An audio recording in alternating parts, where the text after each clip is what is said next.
Hello and welcome to Nintendo Pals Podcast, episode 86. Tonight, we got some dates on some upcoming games, and they may surprise and shock you. We're going to be talking about new games being dropped for NSO, new expansions being dropped for NSO, and a rumor that Game Boy and Game Boy Advance are coming to the Nintendo Switch.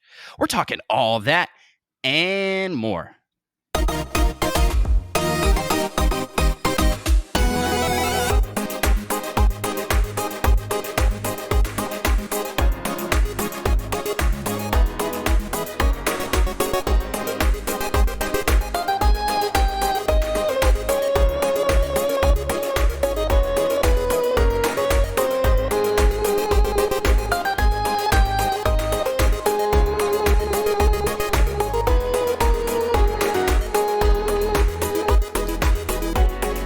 Hello, fellow Nintendo pals.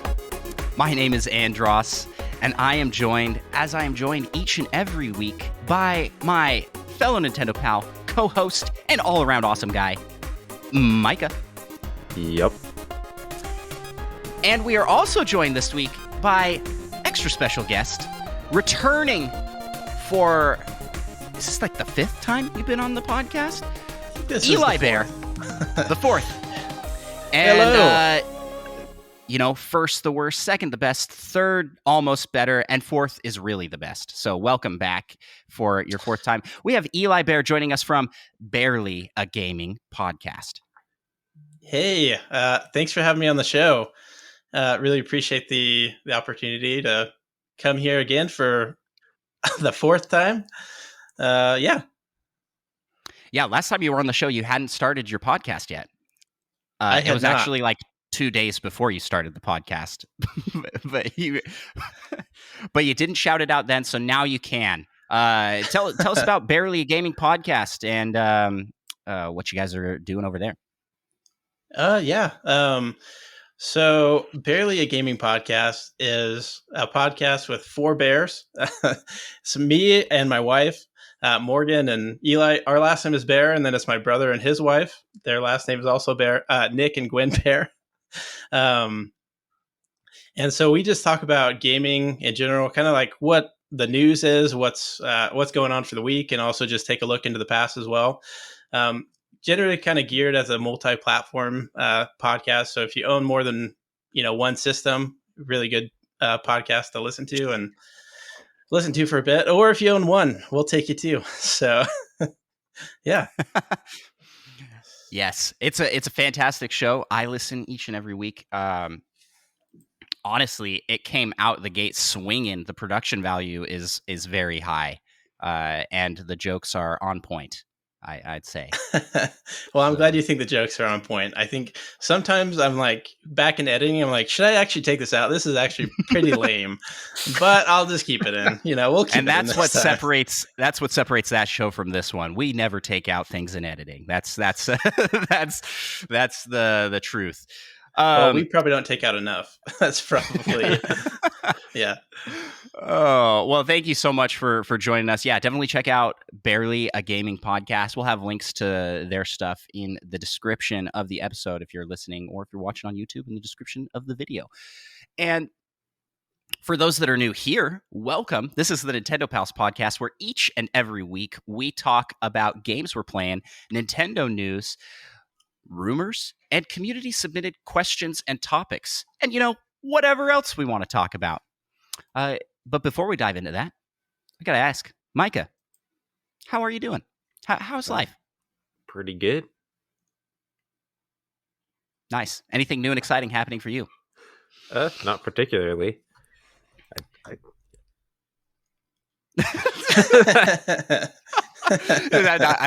it. Well, Eli, how about yourself? How are things going for you? How's life treating you, dude? You know what? Things are going really well. Just found out my wife is pregnant with a boy. We just found out that this week. For a second, I'm glad you finished. That was with a boy. I was like, what? I thought you guys knew about that already. Well, we're having a baby boy. And That's we had exciting. 2 girls before this. Yeah, we had 2 girls before this, so this is our first boy, so that's fun. Yeah, so we're excited about that new addition to the family. Yeah, that's super exciting. Little brother for the little sisters to dress up is what's going to happen. But yeah, super fun. 3 kids. That's a lot of kids. I can speak from experience. That's a lot of kids. Yeah, you got 3 yourself. Yeah, So, I hope y'all are ready. I'll have to take notes from you for sure. There are no notes. It's just survive. Chaos. Survive. Oh yeah. Well, no one asked me, but I'm doing pretty well over here. Oh, yeah, I was just about to ask. How are you doing? I'm doing great, Micah. The weather here's been swell. I got my brand new Kirby button-up shirt. This was an Easter gift. I'm digging it. It's nice. I like it. I don't have any Kirby merch, and I always wanted like a Hawaiian shirt that was like Nintendo themed, so I can, really be a dad. I'll wear this with some socks and sandals, and go mow the lawn, kind of outfit. But I think it's pretty great. Nice. Yeah, I really like the shirt. Looks nice. Thanks. My kids love it. They're like, there must be 1,000 Kirby's on your shirt, Dad. I'm like, whoa, is that a fat joke, son? No, I'm just kidding. But my kids have been absolutely loving Kirby, especially with Kirby and the Forgotten Lands coming out. So yeah, it's pretty exciting stuff. Well, why don't we hop into the first bit of our show here? And Micah, I got to tell you, do you know what we're doing this week? Of course I know what we're doing. That's right. We're going to take over the world. Same thing we do every Friday night. Try to take over the world of Nintendo podcasts. And we do that through 5-star reviews left by the fantastic community members out there who have left us reviews on Apple Podcasts, Podchaser, Spotify, and Audible. And this week we got 4 new reviews. I was like, I think I think I can count 4 new reviews. So wow, again, thank you so much. This is like the 4th week in a row with a ton of reviews. So I really appreciate that. It really helps people discover the show. So Micah, you want to shout out the first one from Apple? Yes, probably. By Aegeon Luca, the anime master. Hopefully I said that remotely correct. Great username. A podcast for the ages. A great podcast overall. Family friendly and entertaining for people of all ages. My ride to school is never lonely with Nintendo pals. If you are a fan of all things Nintendo, you should check out this podcast. Nice. I listen to on the way to school. Getting the Nintendo education in before the rest the of less education. important education. The less important education. Don't listen to that. That's not true. Thank you so much for the review, Aegeon Luca. A giant Luca. The anime master. We'll just call him the anime master because that's a cool title to give yourself. Next, and then we got an anonymous review, but we also got an updated review by Par Brand 2022, and they have a request on how we read the title. It says use Mario's voice in Mario Kart 64.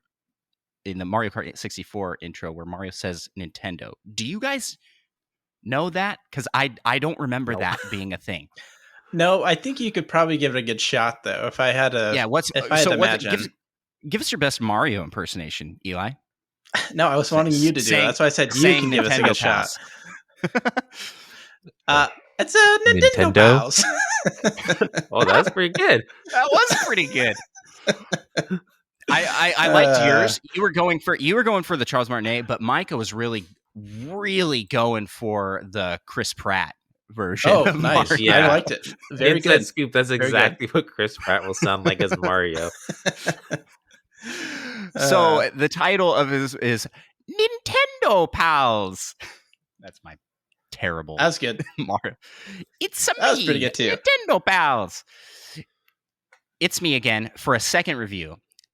Here's my requests. 1, Nintendo-themed cookies.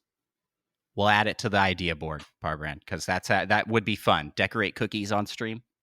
Hopefully you don't want those us to send those to you, because I don't know if they'd make it. 2, talk about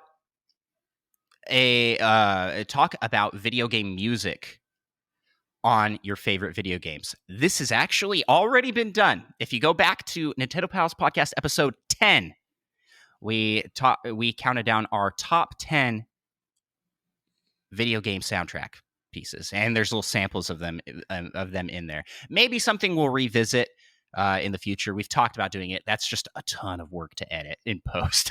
So that's why we haven't done it. And for a live stream, I'm not sure how that would work. And 3, play and review on stream the video game Them's Fightin' Herds. So definitely have to check that one out. I haven't heard of that one, but it's a pun of a title. So yeah. Have either of you played that? I have Nope. not. Not heard of Also, it. I heard of it. Also, thank you, Eli. Also, Apple Podcast has a video format. Don't worry, we'll edit and take that one out. Let's hope so. Let's hope so. Although I know that's not true. Wants to point out that there is a video format on Apple Podcasts. I'm not sure how to add to that, but we'll look into it, because that would be cool. We do a video version of the podcast for those that listen to the audio. You can check it out on YouTube. It is on Spotify and on Twitch. Those are the platforms that you can watch the video podcast as of right now. And maybe it will come out to Apple in the future. We'll see how easy that is to accomplish. And then last bit, P.S., what time do you record? That is an excellent question. Every Friday we record this show. 8 p.m. Eastern, 5 p.m. Pacific time, and usually goes for 2-ish hours, and then we do a post show afterwards. So if you aren't listening to the live show, you're missing out on the post show. So check that out.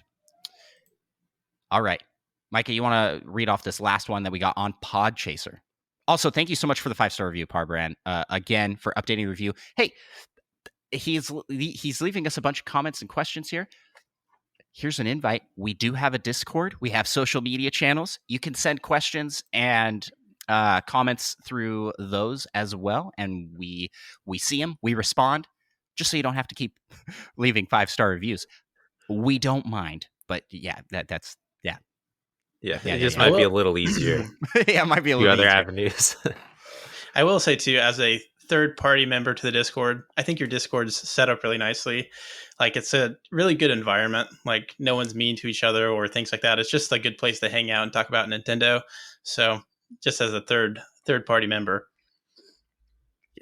Absolutely no bias. No, absolutely not. Never have. There's never will have enough. bias. There's enough counterbalance between Micah and I to prevent any bias, I'd say. So the last review on Podchaser is by Preston Willoftis. Also probably not saying that correct, but he says, hi, Andros and Micah. Been wanting to leave a 5-star review for a while, but my Apple Podcasts app wasn't working. Podchaser worked right away, though. Anyways, you guys are great. I look forward to the new episodes every week for more fun shenanigans. From news to rumors, ranking to decorating Easter eggs. This show always surprises me every week, and the community is great. Podcast listeners, join the Discord. Do it. Also, subscribe to Nintendo Pals. All caps, that last part. Which I couldn't quite tell if the way I said it got that across. Here. Also, subscribe to Nintendo Pals. Thank you so much for the glowing review and the shout out to subscribe. We didn't write this ourselves, promise. Yeah. Yeah, that's great. Totally not an alternate account either of so us use. You can subscribe to us on your podcast listening app of choice or over on YouTube, where we are trying to grow.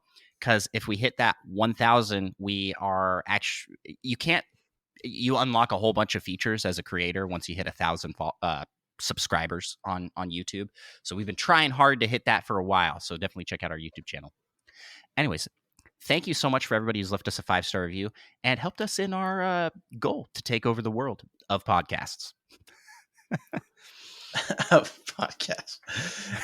Good thing you added that clarification in there, because I was a little bit worried for a second, but now I'm okay with you taking over. Yeah, podcast. Exactly. Yeah. You can determine which of us is Pinky and which of us is the brain in this scenario. And whoever Eli is, he's just one of the Animaniacs showing up on the side. I don't know if anybody gets that reference. Animaniacs is kind of an old cartoon now. I mean, they did bring it back. So is Pinky and the Brain, actually. Any cartoons that we watched back in the day is kind of an old cartoon now. Is an old cartoon now. Yeah. Yeah. Well, speaking of bringing it back, why don't we bring it back to the show, and let's jump into the first segment and talk what you playing. Eli, as our guest, why don't you go first? What have you been playing lately? Okay, so just a few games I've been playing recently. Just finished up with Triangle Strategy, and starting to play through that again to get kind of the alternate route on that. But I really enjoyed my time with that, just the different characters and the stories. Yeah, I had fun with that. And then I've been playing Elden Ring as well. That's the other main game I've been playing quite a bit of. I know it's not Nintendo, so I won't go into it too much, but I'm dying a lot. That's all I need to say, probably. That's great. So Micah and I did not pick up Triangle Strategy. I did download and try both demos, and I decided I don't have time to play this game right now. But it didn't seem like a bad game, and it also seemed very reading heavy, which isn't necessarily a bad thing. But what are your overall? You talked about it on your show, but having played through it, what's your final verdict? I think my final verdict is, if you like books, if you like reading books, or if you like, it's kind of true though. There's a lot of dialogue. If you like, there's a lot of dialogue. This is a good video game. It's a lot like it kind of brings back memories of Fire Emblem or Final Fantasy Tactics, kind of those style of games. So if you like those kind of games, you'll probably be into it as well. But it is like a slower game than a lot of games that I played. At least that was my opinion. But I was totally into it though, because there's a lot of twists to the story, a lot of cool things that happen, and it's not as long as you think too. I think I beat the game in 36 hours, around that mark. So it's not like an 80-hour long game. But now that I've beat it on the one route, there's lots of different alternate routes you can do. So I'm going to play through it and do all the things I didn't do. All the decisions I thought were bad in the first place, I'm going to make those decisions instead and just see what happens. Now I'm just going to be a terrible person. Yeah. I always say I'm going to do that in games and just can't bring myself to do it. Yeah. Honestly, though, you kind of feel like a terrible person, no matter what route that you're taking a little bit in it. But so just overall, I had a really fun time with it. Yeah. Huh. Well, sounds like a great time. How long did it take you to clear? Yeah, I think 35 to 36 hours would be my guess. Did you already say that? Did I totally blank? Oh man, that's okay. I do that all the time. Actually, I think I had that. Listen, Eli, I only can intake about half of obviously this isn't the kind of game for me, because I can't pay attention long enough to read a book. So well, I don't know. Like I said too, the story picks up a lot in that game too, where it gets really interesting. The beginning and the demo areas are kind of slow, but it doesn't really get faster, but you get more invested in the story, I think, part of it, just kind of like a book. And then it becomes more interesting because more kind of exciting things happen. And yeah, but it's still kind of told in that same book style almost. I don't know if that's Yeah. the Well, right way to and describe it, I but mean, that's what I think. it looks like a pop-up book. It's gorgeous art style. So yeah, Yeah, I it I really can see the is. comparisons there. It's It like really is. a pop-up book for high fantasy fans. like if Lord of the Rings was a pop-up book.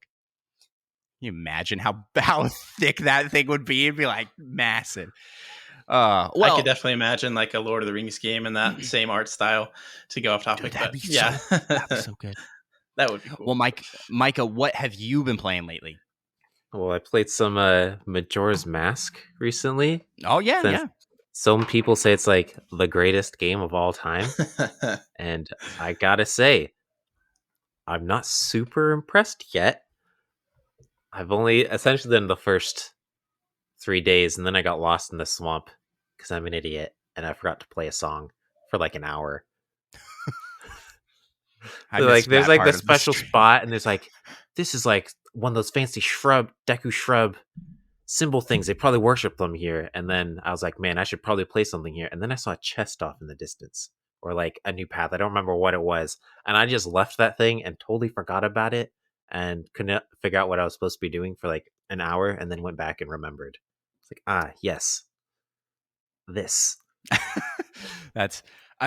It's very easy to get lost in Majora's Mask. I think the design of the world and the levels is sort of kind of like turns you loose, and you can go anywhere you want to go. I mean, the dungeons themselves are fairly straightforward, but yeah, I getting mean, to the dungeons, it's been pretty fun. It just hasn't been greatest game of all time fun. Yeah, you haven't spent a lot of time with the NPCs and in the town. Like, I think what makes Majora's Mask for most people is the side quests. And having done a few of those and like starting to get into the story of these different characters, I can definitely see why people like the game so much. Anything else you want to highlight? We'll see if it picks up a little more my interests. But I mean, I guess I've also played some Don't Starve Together, which is on the Switch, although I did not play it on the Switch because I got it before it came to Switch, but it's practically a Nintendo game now. But yeah, played some of that a little bit last, actually like a couple weeks, I think now, for the first time in like 4 years. It's been quite a few changes, so that's been pretty fun to see what's new. Yeah, I struggled to get into it back in the day when we first started playing it, and I still struggle to get into it. I feel like it's a bit too punishing for me. Like, if you die, it is so impossible to get back to life and then get all your stuff again. But they did add a lot of settings to make that better. So maybe I just need to play when we're playing one of those types of games where you come back right away. You can get make some telltale hearts which bring people back to life. You just need to take one. You need a teammate to take one for the team to create a lot of those, because you actually lose health making them. Yeah. So once you get a stock up of those, and you don't have to, because usually you have to like find these touchstones, and there's like 3 of them in the entire world, it seems like, and you just spend forever looking for them. Mm-hmm. That's probably in darkness. That's probably the most annoying part of the game, is just trying to get back alive, unless you have some of those readily available. Yeah, not my favorite, but it is fun. And there was that mode we played for a while. It was like a temporary thing in Don't Starve Together. Oh yeah, the Forge, the arena battle. Oh, that was that was a lot super of fun. We had a good time with that. Switching gears to me, I also played some Zelda this week. I played through the Master Sword Trials on Master Mode for The Legend of Zelda Breath of the Wild. And for those that aren't aware, that's part of the DLC that came out with the game pretty shortly after the game launched. So in Master Mode, all the enemies are a tier higher than they were in regular mode, and they heal after taking damage. If you don't keep dealing damage, after a little bit, they'll start healing back up. Anyways, Master Sword trials are so much harder on Master Mode. The Bokoblins, a million times harder. the Bokoblins all like minimum are blue Bokoblins, which are pretty beefy, but they start all becoming the black Bokoblins, and then the real pain, which is the silver Lizalfos. And there is a room. I believe it is room number 7 of the trials, and I think that may be the hardest part of all of, and the hardest thing to beat in all of Zelda. It is worse than all the bosses. It is worse than everything that came after that room. For sure, though. It's worse than all the trials put together. If you took all the other trials and put them into one room, they wouldn't be as bad as that silver Lizalfo room. Yeah, and the problem with that room, there are only 3 enemies in it, but those silver Lizalfos just can take... They are tanks, first off, for health, and they are so fast, and then the design of the room is you're on these, like... on this dock, and so if you secret attack them or hit them, they fall off into the water, and then they'll just heal back up. And while shooting at you. And shoot at you, because they do their little lizard spitting thing. And that lizard spitting thing does so much damage, and it is so fast. You're just machine gun down and dead. And if you lose in the trials, you have to start all the way back at the beginning. You get kicked out of the whole thing. And I cheesed it. That's how I beat it. I put down tons of wood and made myself little stacks of fire that I could glide up with, got above them, dropped wood on them, and then lit the wood on fire. And it happened to work for one Lizalfo that they caught on fire, and they did not run away. They just sat there on fire until they died. Doing their fire dance. Yeah, they're like, and it took a while too, even with that, because they have so much health. And I tried so hard to do that to the other one, but I ran out of wood, and he kept destroying the fires. And eventually, I was like, I've just got to take him in man-to-man combat with like 4 weapons left. And I barely managed to clear that room. And so I go into the next room with like no weapons. But the rest of it was fairly easy, actually. Not too bad. Yeah, good thing, because you had like 2.5 hearts left at that point. I was 1 hit from death. 1 hit from death. It is the most intense time I have ever had in Zelda, I think. It's going to be up on our YouTube channel once I get that all edited out. And so check it out there. All right. Well, that's really all I played this week. I also gave... I tried a little bit of Mario Golf on the N64 online. Not on an actual N64, but on N64 online. It's all right. Like it's cool to go back and see the game, but it's a mix of 3D with 2D sprites, and it is so hard to tell how far away things are. Like the visuals are just kind of wonky. Have you guys played Super Mario Kart on the Super Nintendo? Tried it on the Super Nintendo app? And how it's like 2D, but you're playing a 3D game. It's similar to that. Yeah. And like the perspective is just wonky because it's like an early 3D game. It's not as good of camera controls even as like Ocarina of Time or Majora's Mask or Mario 64, which some would say those are shaky. So that's but you lost me a little bit, as the camera controls aren't as good as Ocarina of Time, which has kind of terrible camera controls. So it must be especially rough. Yeah, they are pretty bad in the original Mario 64 now. I mean, when you played them as a kid, I don't think you really thought about them like at all, but now going back, it's kind of hard. Now that we've had a taste of the better life, it's hard to go back.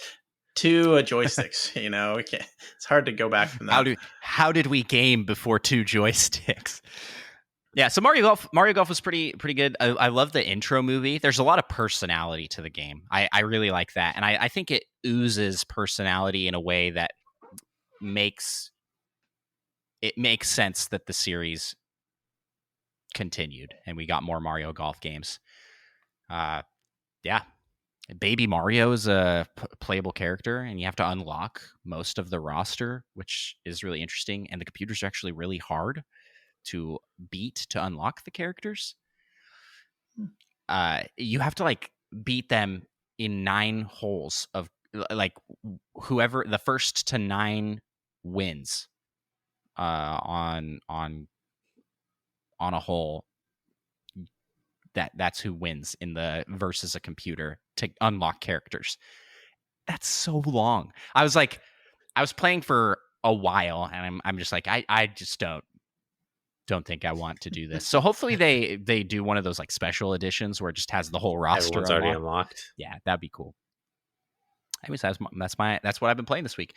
Well, we have a bunch to cover, so why don't we hop right into the next segment of our show and let's talk some Nintendo news. Tons of news this week, and it's dropping even this morning. We got more news.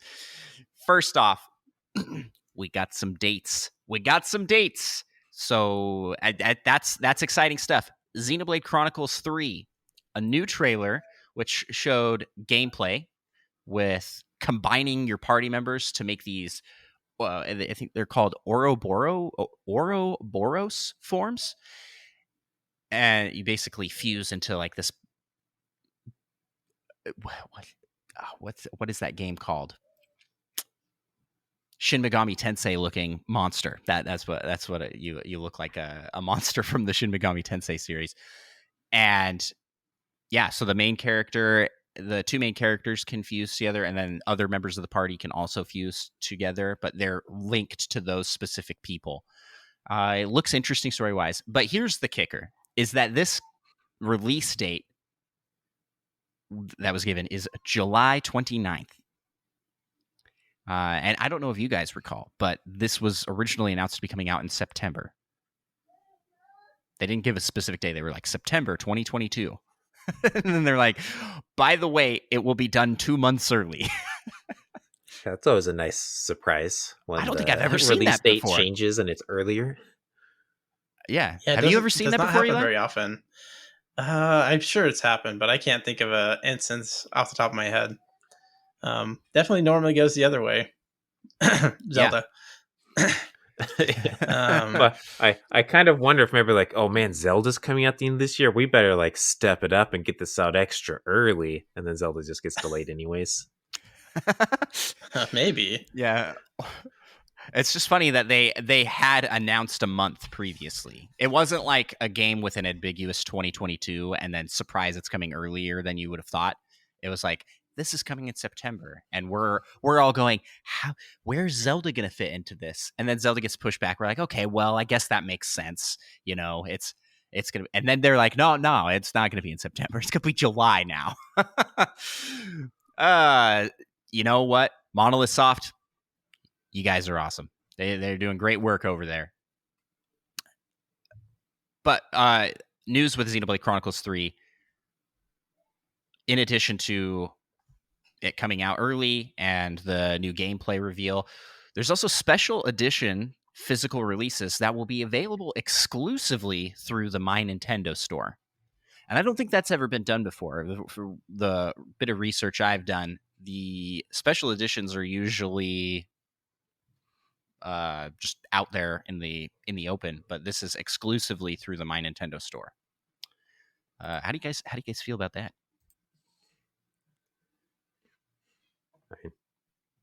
I probably won't be buying the game. So. Really? Micah, can I tell you, I'm interested in getting this one. It does seem like something I like, but it also seems like it's a long game. I have determined that if I get Xenoblade Chronicles 3, I'm not going back and playing the other ones, at least anytime soon, unless I really love Xenoblade Chronicles 3. Just because I can't commit like 200 hours to catching up to where this point is in the series. And it seems like it's a point where you can jump in. Yeah, plus have you like read all the synopses and stuff of... Yeah, and I read all the... You already know what happens. Yeah. I spoiled I it did for myself. I did actually pick up Xenoblade Chronicles when I was on a Christmas sale. but I haven't played much of it. I played like the first little tiny bit of it, and then I was like, I don't know if I can play an 88-hour long game at the second. And then starts playing Elden Ring. Yeah, that's true. That's true. So it's a little hypocritical, but it was just like, had some other games to play ahead of it. But it is a game that I am interested in. It reminds me a lot of like the Final Fantasy series. And I'm a big fan of those style games as well. So looking at getting into it. The Nintendo Pals community over on Discord absolutely has some diehard Xenoblade fans that just love the series to the point where I'm like, I feel like I need to give it a chance. And a new game coming out is maybe it's finally time. Micah, come join me in this attempt to relate with the people that listen to our show. I have never been a person who's like anti-Xenoblade, except for Xenoblade Chronicles 2. I felt like it. I've been outspoken against the fan serviciness, but at the same time, everybody says it's a fantastic game. Like, just the game is fantastic, and even people that don't like that part really like the rest of the game. So maybe I've been too hard on it. All right, I'll come and apologize here. I'm sorry that I smacked on Xenoblade 2, but I always was interested in trying Xenoblade 1, and had many moments of maybe I should pick up Definitive Edition, and then just done every time it goes on sale. I don't have time. I just don't have time. It's a hard life. Too many long games. Yeah. So the special edition being exclusive through My Nintendo Rewards, the My Nintendo store, I think is kind of forgot to answer that question. It's a little questionable. All right. I'm speaking as someone who really wanted the Mario Anniversary pin set 1 and could not get it because the website just completely broke with the amount of people ordering that pin set. I don't know if Nintendo can handle this sort of, I don't know if their website can handle this sort of responsibility. Yeah. Although, I mean, like vendor specific pre-order things aren't that crazy. So I feel like it's not really that out of the ordinary that the special edition can only be gotten through the Nintendo store. Yeah, but usually it's through a vendor that knows how to do it somewhat. That's all I'm trying to say. Yeah. Well, I think it's I'm just they worried. had too little supply with the pins. That's true. They definitely did. That was underestimated how many people would want that. I did get the second set, so at least there's that. Half of a win for me. I'm not someone who gets special edition copies. I probably will actually, for the first time in my life, buy a special edition once Breath of the Wild 2 is finally launching. I will do it. I'm gonna get all the stuff for Breath of the Wild 2. I've never gotten a special edition anything, but I was so close to that special edition Metroid Dread. So close. Your time will come, Metroid Prime 4. What if like the special edition for Zelda was like $300? You think you'd spring for that? Oh, it is like it comes with $300. Heck yeah, I'll get it. It better come with some. Why not? Better come with some sweet swag for that. Maybe it's a special edition console. Maybe it comes with a bomb. Might just do that. Oh. Yeah. Okay, so then Xenoblade Chronicles got moved up. Splatoon 3 also got a release date this morning. You know what was funny is like so many people were saying, I saw the meme, the SpongeBob getting his license meme, and it was like, the Xenoblade Chronicles, I just got my release date. And then SpongeBob, who is Splatoon's like, I bet I'll get mine next. And then it says, I bet not. But then like the same week, Splatoon 3 gets a release date drop. And it is coming September 9th of 2022. Does this still count as summer? Is it? I guess that so, doesn't yeah. seem summer. I think it technically is, in the But it summertime. shouldn't be. The But end of September, summer, September 22nd. That's a lie. yes, it's like That's a lot. so. When they said spring for Zelda next year, you better be expecting that on the last week of spring. Tuesday, June 20th. Yeah. So June. Mark our words You here. heard it here It's first. not coming till June of next year. Could be a nice birthday present to myself, though. Yeah, that's true. That's true. Splatoon 3 also showed a pretty in-depth. It just showed an entire match of the game. So you could see a bunch of new weapons in action. I don't know enough about Splatoon, but I was watching a bunch of Splatoon streamers and content creators that were like, look at the changes made to this weapon, and Yeah, look like at... I haven't played the second, but pretty much like every weapon I saw looked different, or at least changed in some way. Yeah. Mm-hmm. That seems to be the case. There was a lot of buffs and nerfs and like different things happening to the weapons. So looks like it'll be a lot of change. Yeah, the coolest though is they had that brush, and that guy was like Spider-Maning around at times. Everything's Spider-Man now. Oh yeah, for real though. Kingdom Like, Hearts. everything. All we're waiting on is Zelda. Let's go, Breath of the That Wild hook shot, grapple shot. please. Yeah. I want it so bad. No, he's just gonna straight be flying. He was like warping through walls and stuff. I mean, flying is cool, but there's something about swinging that is even cooler. I feel like they're better. Everybody wants to be Spider-Man. I mean, come on. Everybody wants to be Spider-Man. Yeah, well, the power's part of Spider-Man, not the. They put it in Halo. Other parts. I mean, it's in everything. That's They true. got I had forgotten about the that. grapple is in everything now. Yeah, but it's a fun mechanic. So, Eli, are you planning on picking up Splatoon 3? Yes. Yeah, I am planning on picking up Splatoon 3. I have not picked up wait, one I gotta or do two. I gotta do the squid researcher. Splatoon 3. Splatoon 3. Yeah, I've not picked up the other ones, but definitely planning on picking up Splatoon 3. I was really close to picking up Splatoon 2, and so now they've just built me up enough that I'm gonna jump on the Splatoon 3 train. And always been a game that looks fun to me. I think I would have fun with it. I really enjoy like games that are like it, I guess. Sometimes shooters, I guess, is kind of close to it, but not really. It's just a very interesting and unique mechanic added to shooters. It's Nintendo's Call of Duty. I mean, we're getting basically 2 on the Switch alone, which is insane. But I mean, but I think it looks like a lot of fun. But if it was Call of Duty, this would be like the 7th on this Switch. would be like the 7th on Switch. Every year, new Splatoon game. Nothing against Call of Duty. I am definitely getting Splatoon 3. And I think there's a difference between Splatoon 3 and when Splatoon 2 launched for me. One of those is now we have a Nintendo Pals community and run a podcast. So there are people to play with. Splatoon 2, it felt like nobody I knew was getting it.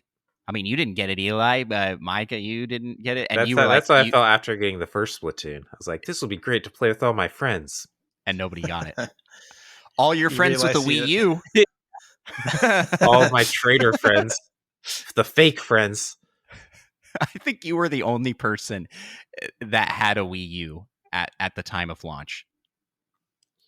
Y'all were missing out on I know the greatest game of the Wii all U, time. The Wii U is a fantastic Nintendo system. Land. Mm-hmm. Yeah, so now that Splatoon 3 is coming out, we're further into the lifespan of the Switch. We're 100+ million units sold of the Switch. This game has an audience, and it's going to get a big audience because it looks like it appeals to all levels of players, right? Like it's very cartoony and kid friendly, but it can also be something that's very competitive, and I like that. It's going to be like Fortnite, right? Like Fortnite is something that can appeal to all ages, and I'm excited. I am very much looking forward to this. A little bummed that it's coming so late in the summer. Quotes on that. Yeah. But along with that, Splatoon 2 Octo expansion is now free for anybody with the NSO expansion pack. Surprise twist, they're now adding old DLC to the expansion pack to increase the expansion pack's value, I guess. I don't know if that's really the right for, but just benefits that you can get for having Nintendo Switch Online plus expansion pack. Yeah, which I did not see coming at all, but it does make a lot of sense with Splatoon 3 coming out. And I assume at this point, very few people are buying the expansions for Splatoon 2. Yeah, they actually have some sales currently for Splatoon 2. I was just looking at, it seems like there's, I think, a normal sale at a lot of different places for like $40, and used, there's some other sales that go cheaper than that. Yeah, I saw you. So you were like, maybe I should get it. Yeah, I mean, because then you could get it and then get the DLC with it too. So it's pretty tempting to just pick up two. Since I haven't picked up that one.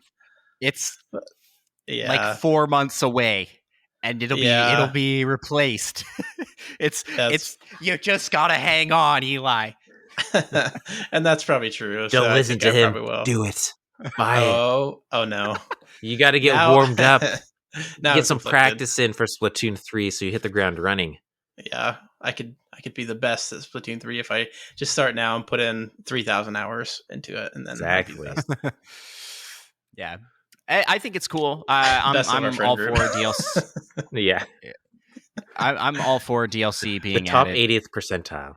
Yeah, maybe. I am all for DLC being added to NSO. I think that's a great value for what you're paying for. So I'm excited. Hopefully we see more DLC come. We have a question about that later in the show. We'll talk more about it later. Also for NSO, 3 new Sega games were added: Space Harrier 2, Shining Force 2. I typed that in the notes as Shingling Force. You saw my stutter there, Micah, as I was laughing at my typo.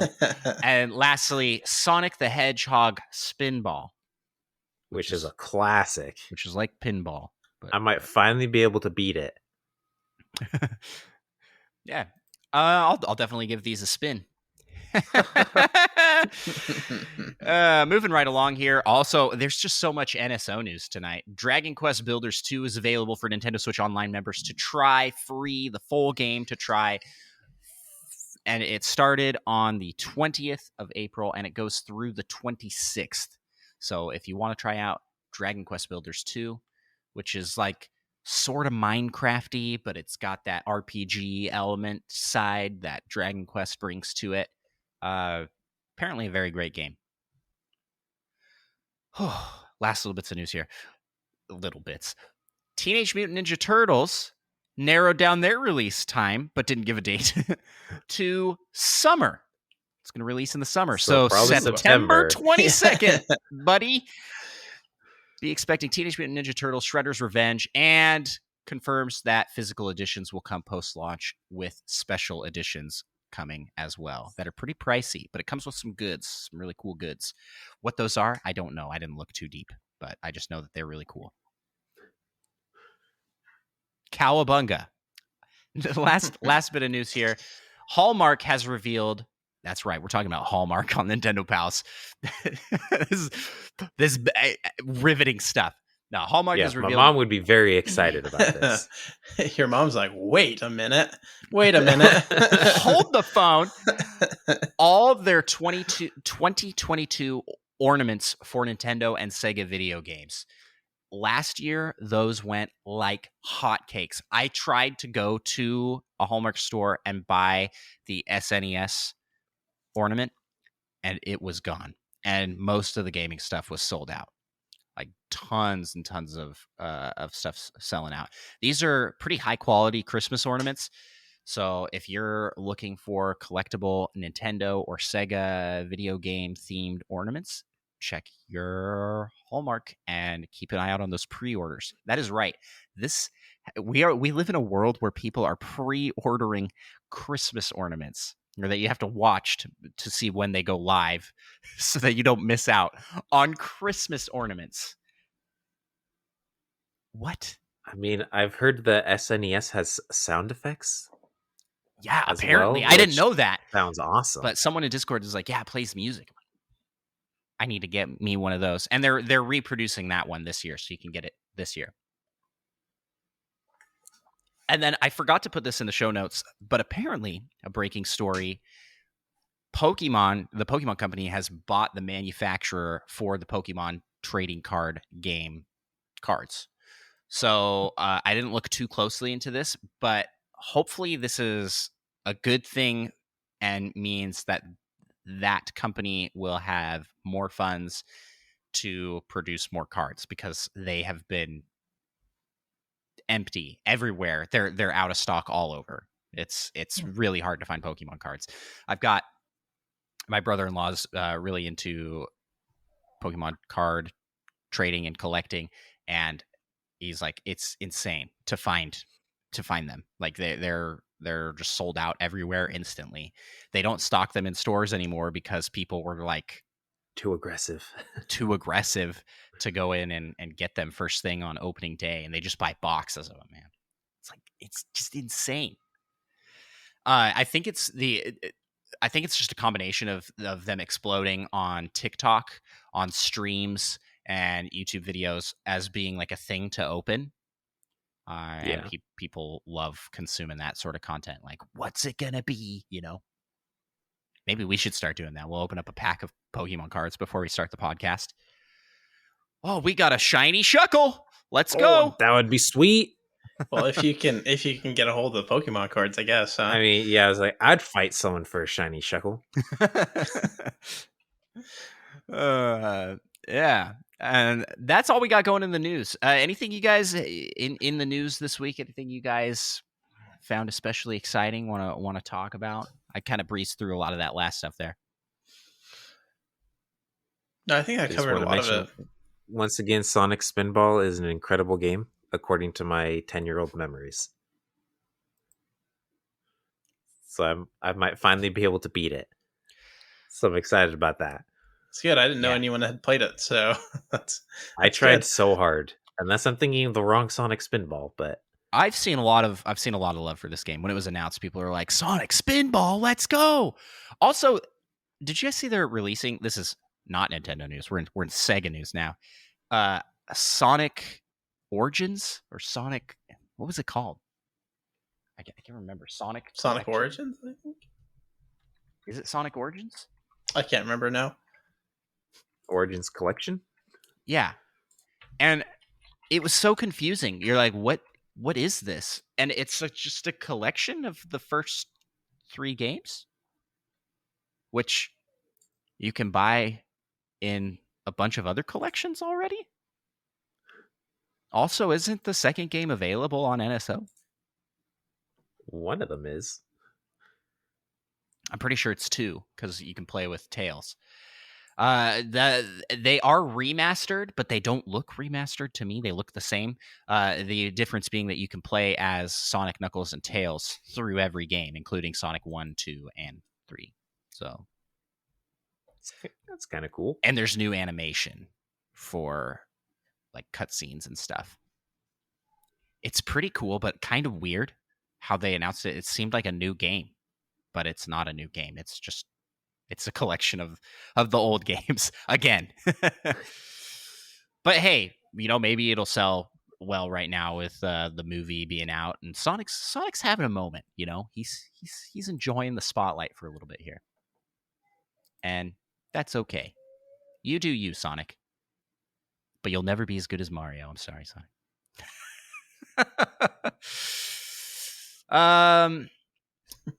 Speaking of never be as good, let's jump to the next segment of our show, and let's talk the rumor mill. I'm curious how this is really going to transition from never be as good. Well, the rumors are never as good as the news because it's. I don't know. I mean, sometimes the rumors are extra wild.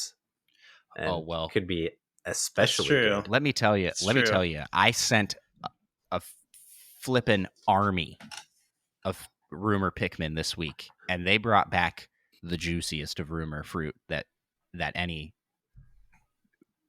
Pikmin has ever brought. or seen. And that is Nintendo's official Game Boy Advance emulator for the Nintendo Switch just leaked. Supposedly. Not only Game Boy Advance, but Game Boy and Game Boy Color all leaked on 4chan. In a viral tweet, details were spilled on like, here is the emulator and here's a video of it running on Switch. And a lot of insiders and video game pros and the techie folk looking at this stuff. I guess I sort of should be a techie folk, but I'm really not. But they're like, yeah, this is real. So it's a matter of when. But in my opinion, having lived through many rumors, it's not real till Nintendo makes it real. Okay, all right. But that being said, this is pretty exciting. There were a lot of games and files found in the official leaked emulator. So we don't need to go through this entire list, but there were a bunch on here that were like in the ROM folder at some point, but not in the leaked build of the actual app in action. So everything in white, basically on this list, is like what they speculate to be coming to the service. Is right? on there and is in the build. But the yellow ones on this list we're looking off the side here are not in the build. So maybe not coming. I mean, and yeah, like Kingdom Hearts Chain of Memories? No way. There's no way that's coming. What? And that's one of the yellow ones. I'm like, what? I'm surprised that's even in there. I feel like this list is kind of a little too good to be true, though. I mean, they got so many good games on here. Metroid Zero and Fusion, some Mario and Luigi. They got Kirby, F-Zero, Golden Sun, like Fire all the Emblem, Golden Suns. Castlevania. I feel like this list is almost too good to be true. Yeah, I kind of feel that same way too. Like Mario Kart. we've lived through these rumors before. It seems like a little bit too good to be true almost. I kind of agree with that. Oh yeah. I did Zelda see the Minish video. Cap? I did see the video in action, which this is juicy rumor stuff here. The person that posted, like, this all leaked on 4chan, and here's videos of it in action. When you clicked on those tweets of the videos of it in action, those accounts are deleted and the videos are gone. And he's like, well, but they weren't. Like, they were there, but once this tweet went viral and people started going to look, that account got shut down. They're like, we're in big trouble, you know. Or it's but all the just videos, part of their plan.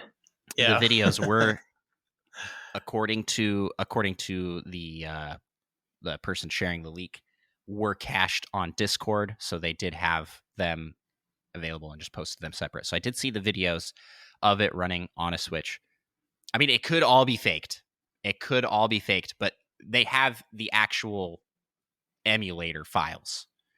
So Supposedly. if it is faked, then someone made an entire emulator,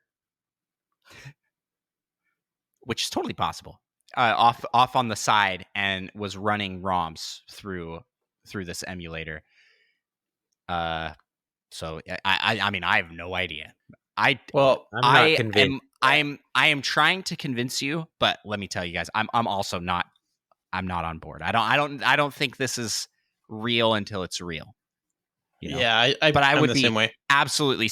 I'd be stoked if it was real. Well, hypothetically, if the things in white, if those games in white are the real games coming, pick like your top 3 on that list that you would be excited to play. I would love to try Golden Sun for the sake of Micah, because he for the sake game. of being one of the greatest games of all time with an incredible soundtrack. Minish Cap, Golden Sun, and I want to say, was there Custom Robo on here?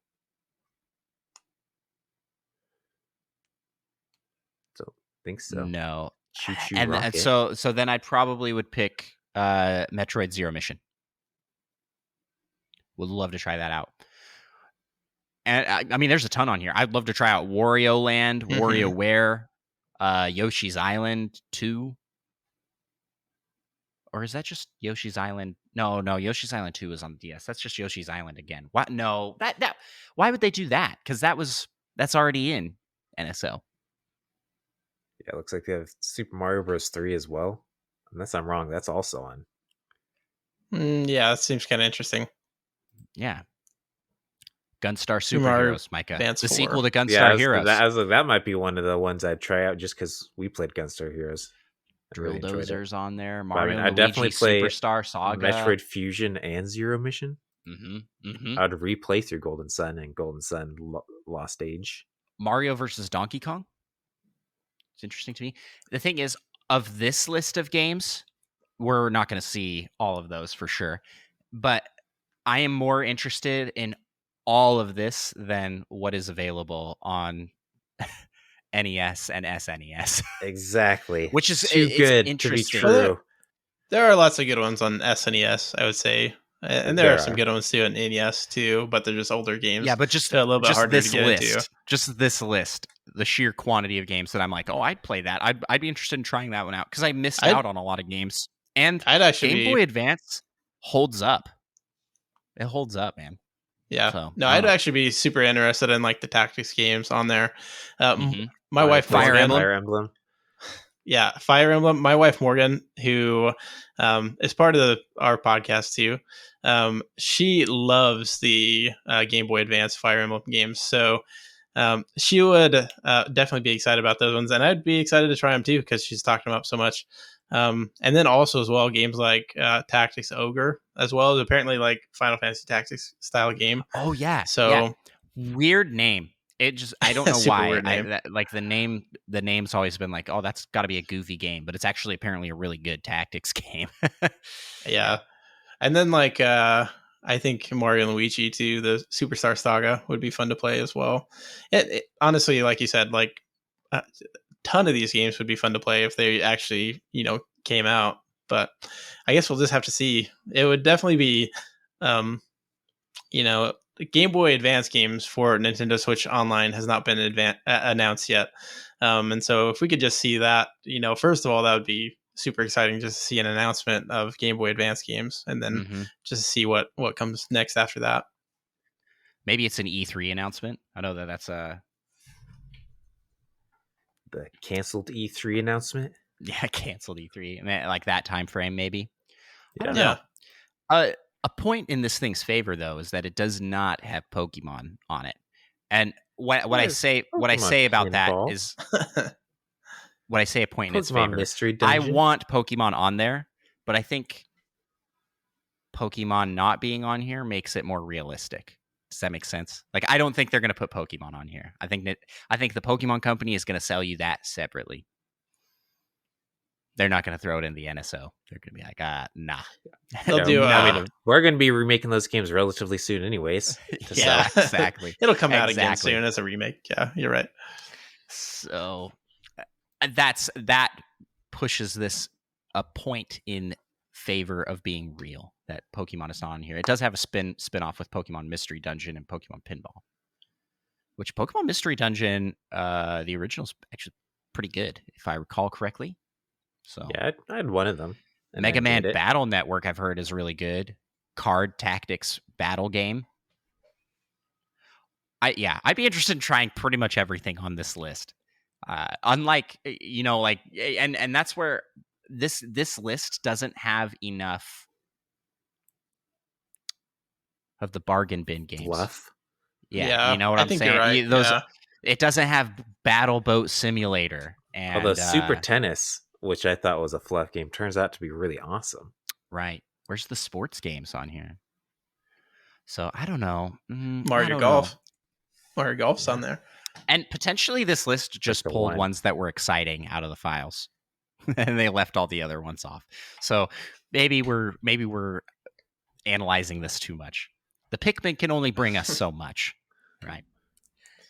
Anyways, Anybody listening out there, what do you think? Do you think this is real, fake? Are you excited for Game Boy, the Game Boy Color and Game Boy Advance games coming to NSO? How do you guys think it would be added to the plan? I saw a prediction that Game Boy and Game Boy Color would be part of the base and Game Boy Advance would be part of the expansion pack, which sort of makes sense to me. I kind of like that idea. Yeah, that'd be cool. As long as it's not like a new, more expensive expansion pack.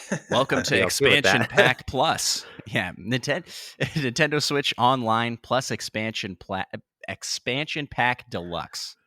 Or double pack. And it costs $300 a month. And you get Game Boy and Game Boy Advance games. And a new Switch each month. And a new Switch each month. As long as you could flip those and sell them, you're making money practically. That's true. Well, that does it for what we got cooking in the rumor mill this week. Exciting stuff. And let's head over to the next segment of our show and head to the community corner. We have a bunch of questions in the community corner this week. We had a whole bunch of people join the Discord this week just to ask questions, which, welcome. Thanks for joining up, everybody that did ask a question. And we have a whole bunch of questions just in general from people that have always been in the Discord since the beginning of time. You know, that's how long our Discords existed. First question comes from LPD. Which Mario bad guy would make the best pet or the worst pet? I've always kind of wanted a blooper. That's what he says at the end of the sentence here. And he also says hoopsters are cute if you like bugs. And I didn't remember what hoopsters were, but that you didn't remember what hoopsters were? Wow. As you look it up. Big fan. They're like the little bug creatures. I think they're in 3D World a bunch. Yeah. You guys got picks for this? Best Mario bad guy to have as a pet. The best or the worst, it said. So I think I can take this. What's the name of that one with the cape from Super Mario World? You know that you can jump on it and then you take its cape and you can fly around. What's that bad guy? I don't know what those are. Bad guy? What are those called? Mario enemy with cape. I'll see if we can find it with a quick. It's just a Super Koopa. Super Koopa. Yeah. So Super Koopa. That would be I was my gonna say. pick, I think Super it's just Koopa. a Koopa with no shell. You could jump on them and take their shell. Or not shell, yeah. I know I'm answering the question kind of incorrectly here, but they would be the best because you could, take their cape and fly around with it. Probably. They'd be the worst because if they flew away. If they flew away, then squish it. Sorry, you're just trying to kill your pet. You don't have to. That's just what Mario does. He's kind of a jerk. But if you just have him as a pet, you can just take his cape, take the cape, and give it back later on. Mario never realized that he could just take the cape and then give it back to that Super Koopa. But no, so it'd be the best pet for that reason. Worst pet because it'd just fly away and then you never. It'd be super hard to. What? Maybe try to murder his head. Yeah, maybe. Or you could just never catch it. Maybe it just flies off the screen and then you can never get it again. So that's what I would say: the best and the worst pet, or the worst. Not really a pet, but I mean, Shy Guys are pretty cool. A Shy Guy as a pet. I feel like that maybe getting away from pet territory. Shy Guys are too humanoid. Yeah. There's Cheeps. Cheeps? All right. Although you'd have to have a strong aquarium so they didn't just jump out and make try and murder you. Slap you. Yeah. I think that's a good pick because fish are easy pets. So that's kind of a nice thing. So you could just leave your Cheep and just kind of let it be. I think that's a good pick. Oh man, I can't forget the Cataquacks. Oh yeah, if you had it trained well, it could just flip you right into the into a pool or something. That's true. Or to your death. Yeah, if it missed, yeah, Technically, it's a possibility. I have an answer for worst. Bowser and any Koopalings. Those would be the worst pets. They just seem like awful. Can you I consider feel like they're a Bowser little a more pet though? humanoid. Yeah. All of them. Yeah, they can all Yeah, talk. they talk more than That- Shy Guys do. They're all turtles. So I guess okay. Well, That's for all my we pick. know, Shy Guys, it's just a turtle under there. Unless we do know. I don't think we do. I don't think we know what is under the Shy Guy's mask. I'd say any Bob-omb or Bullet Bill would be a bad pet. Mm-hmm. What about Chain Chomps? They're kind of like they're depicted as dogs. Also a bad pet. Yeah, a dog that wants to murder everything. I mean, not necessarily. In a lot of games, if you give them food, they're very happy and very friendly. In what And- game can you give a Chain Chomp food? Paper Mario: The Origami King. It's a puzzle you have to do. You have to give it a bone. Don't even remember that. Well, there you go. In chat, Birdo would be both the worst and the best pet. Horrifying. That's because you could take that huge diamond ring and sell it for like $1 million. And the worst because it's Birdo. And Birdo's kind of creepy. Birdo is a little odd. I mean, the thing is, we're stuck with villains, and I was like, well, I want Poochie from Yoshi's Woolly World and Yoshi's Island, and also like Yoshi would be a cool pet. How do you feel about I forgot. So I feel gonna pretty pick good about that, Micah. I'm gonna that pick. helps. Oh, Boo's. How would you feel about having a Boo as a pet? Yeah, that would be a weird pet to have. I was gonna say best pet, maybe Wiggler. A Wiggler would be fun. That sounds No, terrible. not if you get angry. Oh, now what about Cat Goomba? Now that's Oh, the real there winner. there you go. That's my pick. Cat Goomba. It's like a cat, but it's a Goomba. It's like a cat with no arms. Yeah, exactly. Thank you so much for the question, LPD. Next question comes from Brian Eck. Asks, I was just reading about Horizon Zero Dawn games possibly being developed into a trilogy. Could you see Breath of the Wild doing the same? I know we're getting a bit ahead of ourselves, but still fun to think about. And you know what? We actually got a very similar question from Presto the Magnificent. Asks, do you think Nintendo will make Breath of the Wild 3? So what do you guys think? Let's hold on, everybody. Breath of the Wild 2 hasn't even been out yet. Well, no, I'm just kidding. I'm just kidding. Surprise, Shadow Drop. They pushed it back 6 months so that Breath they of the Wild could 2 just- and 3 can come out at the same time. Oh, I feel like that would be the worst strategy of all time. I guess it works for Pokemon. They released 2 games at the same time. Yeah, I mean, Brandon Sanderson's done it with books. He was like, I was really struggling to write the ending of this book, so I went ahead and wrote the next book as well. And it really brought things together. It was All incredible. right. It was one of the greatest days of my life. So same thing with Breath of the Wild would also be one of the greatest days of my life. Yeah, I mean, I think you can always have more Breath of the Wild. Like, I mean, yeah, definitely just a game that Breath of the Wild was super fun, and I could definitely see 2 more games in the series. It really just is kind of a matter of, will Nintendo do that? They haven't do they actually want made to? they haven't really made a direct sequel to any other Zelda games, have they? Like, not in the same. Ocarina of Time and Majora's Mask are direct Is sequels. is that a direct It's- sequel? Yeah, it's the Yeah, same Link okay. in the But you're in event, like okay. a completely different area. So but it's he like is kinda sucked different. into like a new world, Yeah. essentially. But he is the same Link with the same memories and abilities. Kind of. You get just manhandled at the start of the second game. The Okay, little I knew dude those- takes your horse, beats you up. You're just like, what? I knew those just games fought were built Ganondorf. on the same engine and stuff. I just didn't know they were direct sequels to one another. Yeah, story wise, they are a direct sequel. I think Breath of the Wild is looking like it's going to be more of a sequel in that it will have the. Well, I don't know. Actually, we don't know enough about what's happening, but it seems like Majora's Mask. You don't really need to have played Ocarina of Time to know what's going on in that game. Yeah. There doesn't seem to be much tie-in. I mean, Yeah. I've only played a little bit, but the tie-in there hasn't been much, and it seems like in Breath of the Wild 2, there's going to be a little more. There's also the direct sequel from Wind Waker to Phantom Hourglass. Those are the same Link and Zelda in both of those games. Oh yeah, and Spirit Tracks too, right? Spirit Tracks takes place 100 years after. Oh, does it? Yes. It has Nico the Pirate.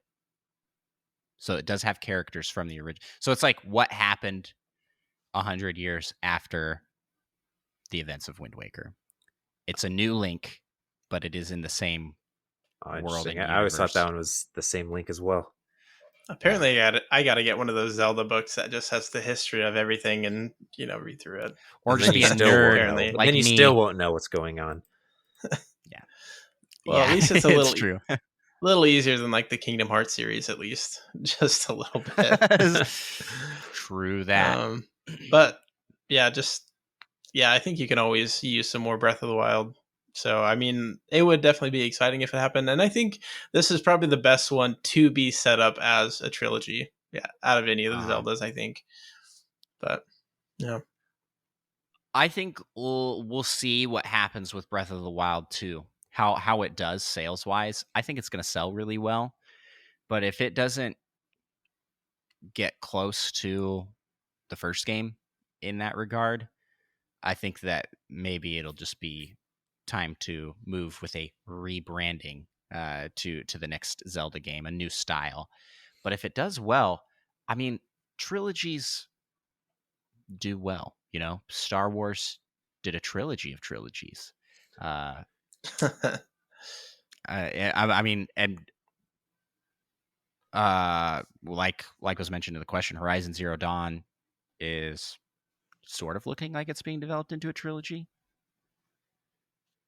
So who knows? I think they could do it just because it'd be unexpected, and Nintendo likes to do the unexpected. Yeah, I mean, I don't think they'll do a trilogy, but I wouldn't be that surprised if they did. Thanks so much for the question, Brian. Thanks for the question, Presto Magnificent. Narrowing down, do you think Nintendo will make a Breath of the Wild 3? I say yes. I say no. You say no? What do you think? I'll say yeah. I'll say yes. I'll say yes as well. All right, that's you've been outvoted, Micah. So they're doing it.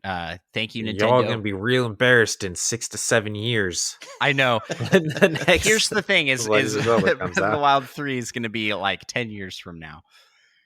And we got Presto the Magnificent popped into chat as well. Thanks for popping into chat. Next question comes from Kid Fiasco 30. Asks, here's a question for the podcast. What game did you and Micah bond as friends with first? And what is the game you guys have played the most together over the years? I mean, I know the correct answer to this. You should also know the correct answer. I feel like we're gonna have the same answer here. It is Smash Bros. Brawl. Specifically, yeah. Smash Bros. Brawl is the first game that we bonded as friends over. We played it a lot. We played it a lot in high school. But is it the game we've played the most together over the years? I think at this point, Fortnite might have overtaken it. Fortnite maybe, just because it's an easy game to play online and be able to talk to people while you're playing. And I'm just trying to count up like the time frame of Brawl and how much we played it, because that was like high school time frame, which would be like 4-ish years of playing Brawl and playing a lot, like every day. Yeah, I think we had in the 300 hours mark on Brawl. Yeah, at least. But Fortnite, we have more hours than that. and we just have played that so much, basically since it came to Switch. So we played that. What about for me? Because it didn't say and Ross on there. They just said you and I guess you and Mike. What did you and Mike? Okay, well, I do think that we can also answer this question for our relationship as friends with Eli. What do you guys think? Yeah, I think Rocket League recently. For me and you, Spelunky. Andrew? I would say Spelunky. Spelunky, I guess, was probably. I haven't Or played that. Stick Well, Fight. a lot of multiplayer No, when Spelunky. the first game, we played a ton of Spelunky. We did The multiplayer. We mostly played a fair bit of that. Mostly And the Stick Fight. verses. Swap Mostly off. the verses on that. Yeah. Yeah. What were you gonna That's say probably for, about right. for me and you, Eli? What were you gonna say? You're I don't like know, played a- Spelunky? You question it. Well, I don't know. Maybe like Mario Kart was a big one. Mario I guess. Kart, yeah. Mario Not Kart. one of the 8. first ones, but one we played quite a bit together. Yeah. Yeah. And then I guess, Mike and I, probably Rocket League at this point. We played the most of, but we played a lot of other games together too. Like, I don't know, Splitgate we played a little bit of now. That's not even up there. A bit of that. Close to Rocket League, but play Splitgate. Played a little bit of Elden Ring. Yeah, a little times we bit managed of to get Elden it to Ring. work. I think Eli and I bonded more probably over board games than video games first, because Eli and I became friends. I guess it was kind of shortly before the Switch came out. It was a while before, but that's when we all became buddies in college, and but what game? Small World? We played a lot of Small World. Yeah, Carcassonne, Sheriff of Nottingham. Sheriff of Nottingham, yeah. I came in a little late, so I don't know if those were your earlier games as well. we played a lot of deception games for a while too, like The Resistance, or those ones are always fun. Yeah, Sheriff of Nottingham, I guess, kind of falls into that too. It's true. That's a good one too. We played a lot of board games. I need to get back friendships. into board gaming. We just all need to get closer together so we can play more board games, or invent some way. They got play like them. Tabletop Simulator. It just needs to be. We just need to be 15 years in the future when VR is really taken off and you just control everything so easily. Yeah, because they do have. Last I tried it, they have VR and Tabletop Simulator, but you can't grab stuff. You just use your controller as like a mouse essentially and point to things and click and move. If you could just like, they could streamline that so you're just grabbing stuff. I feel like that'd be really cool for playing board games online with people. We have been playing a lot of Gloomhaven though, which is a board game. Oh yeah, I mean, it doesn't feel like a lot, but I feel like our hours is actually pretty high at this point because each game takes over an hour. Forever. I want to say it's in like true. 60 hours, maybe. That's pretty high up there for how not far in the game we are. It feels like. I don't know. Yeah, we've done like 18 scenarios out of a potential of 95. Micah, are there any other games that we bonded over in high school? I feel like we just played so much Smash Bros. I was Brawl. like, yes, Smash Bros. Is I'm like Minecraft. Did you say Minecraft yet? That's a big one, right? Oh yeah, we did play quite a bit of Minecraft, but not as much as Brawl. And it was a stint, like a short, kind of burned out. And this is back in my day, like the very beginning of Minecraft, and then it like went away for a while and then exploded in popularity and has never died since. I remember playing Minecraft so long ago, like so long ago that I can barely remember that time period of my life. Played it before they had like experience from killing things or hunger, I think. Yeah. You couldn't sprint, probably. We're showing our age, man. They did have mushrooms, though. Okay. And then shout out to Divinity Original Sin 2, which Mike and I played just a ton. I like, we have so many hours in that game. That is and such Eli a good could have joined us, but he did not buy the game for the right system. And he's like, I'll play with my wife. And then, did you even play with your wife? He rectified his mistake. He rectified his mistake and he bought Gloomhaven. All right. So we're good. We're friends again. I bought it on a super cheap sale for the PlayStation, but then my wife didn't play with me, and then I was stuck, and then I just like went to a corner, and then I just started crying, and then I just couldn't stop crying, and then that's about how that went. Yeah, that game I think your wife is in the chat, so that's very, very kind of you to just call her out like that. It's okay. It's good stuff. So I think that was a fantastic question, a great time to show the bonding of us as friends. But let's just rip that to shreds with Kid Fiasco's next question. Another one for you guys to possibly answer. What is Micah's issues with Ocarina of Time, which happens to be my favorite game of all time and perfect in my eyes? So he's coming in with this vulnerable, all right? Kid Fiasco's like, this happens to be my favorite game, Micah, and it's perfect in my eyes. So why don't you tell me what's wrong with my I'll tell favorite you. game? I'll tell you. No Wait. offense. No offense, but anyone who says Ocarina of Time is perfect is clearly delusional. You cannot possibly You can't play just through, insult you someone cannot asking a possibly question on our play through show. that game and say there's absolutely nothing about it that you don't like. I mean, it's like the camera controls for its time were probably really good, but they are kind of a pain in the butt. The dialogue is so slow. Everything that happens in that game is Zelda's fault. Yeah, it's a little too cerebral. I'd say you gotta read. It's rough. Oh, it's not you. It's you don't gotta read. It's you got to read You the gotta focus.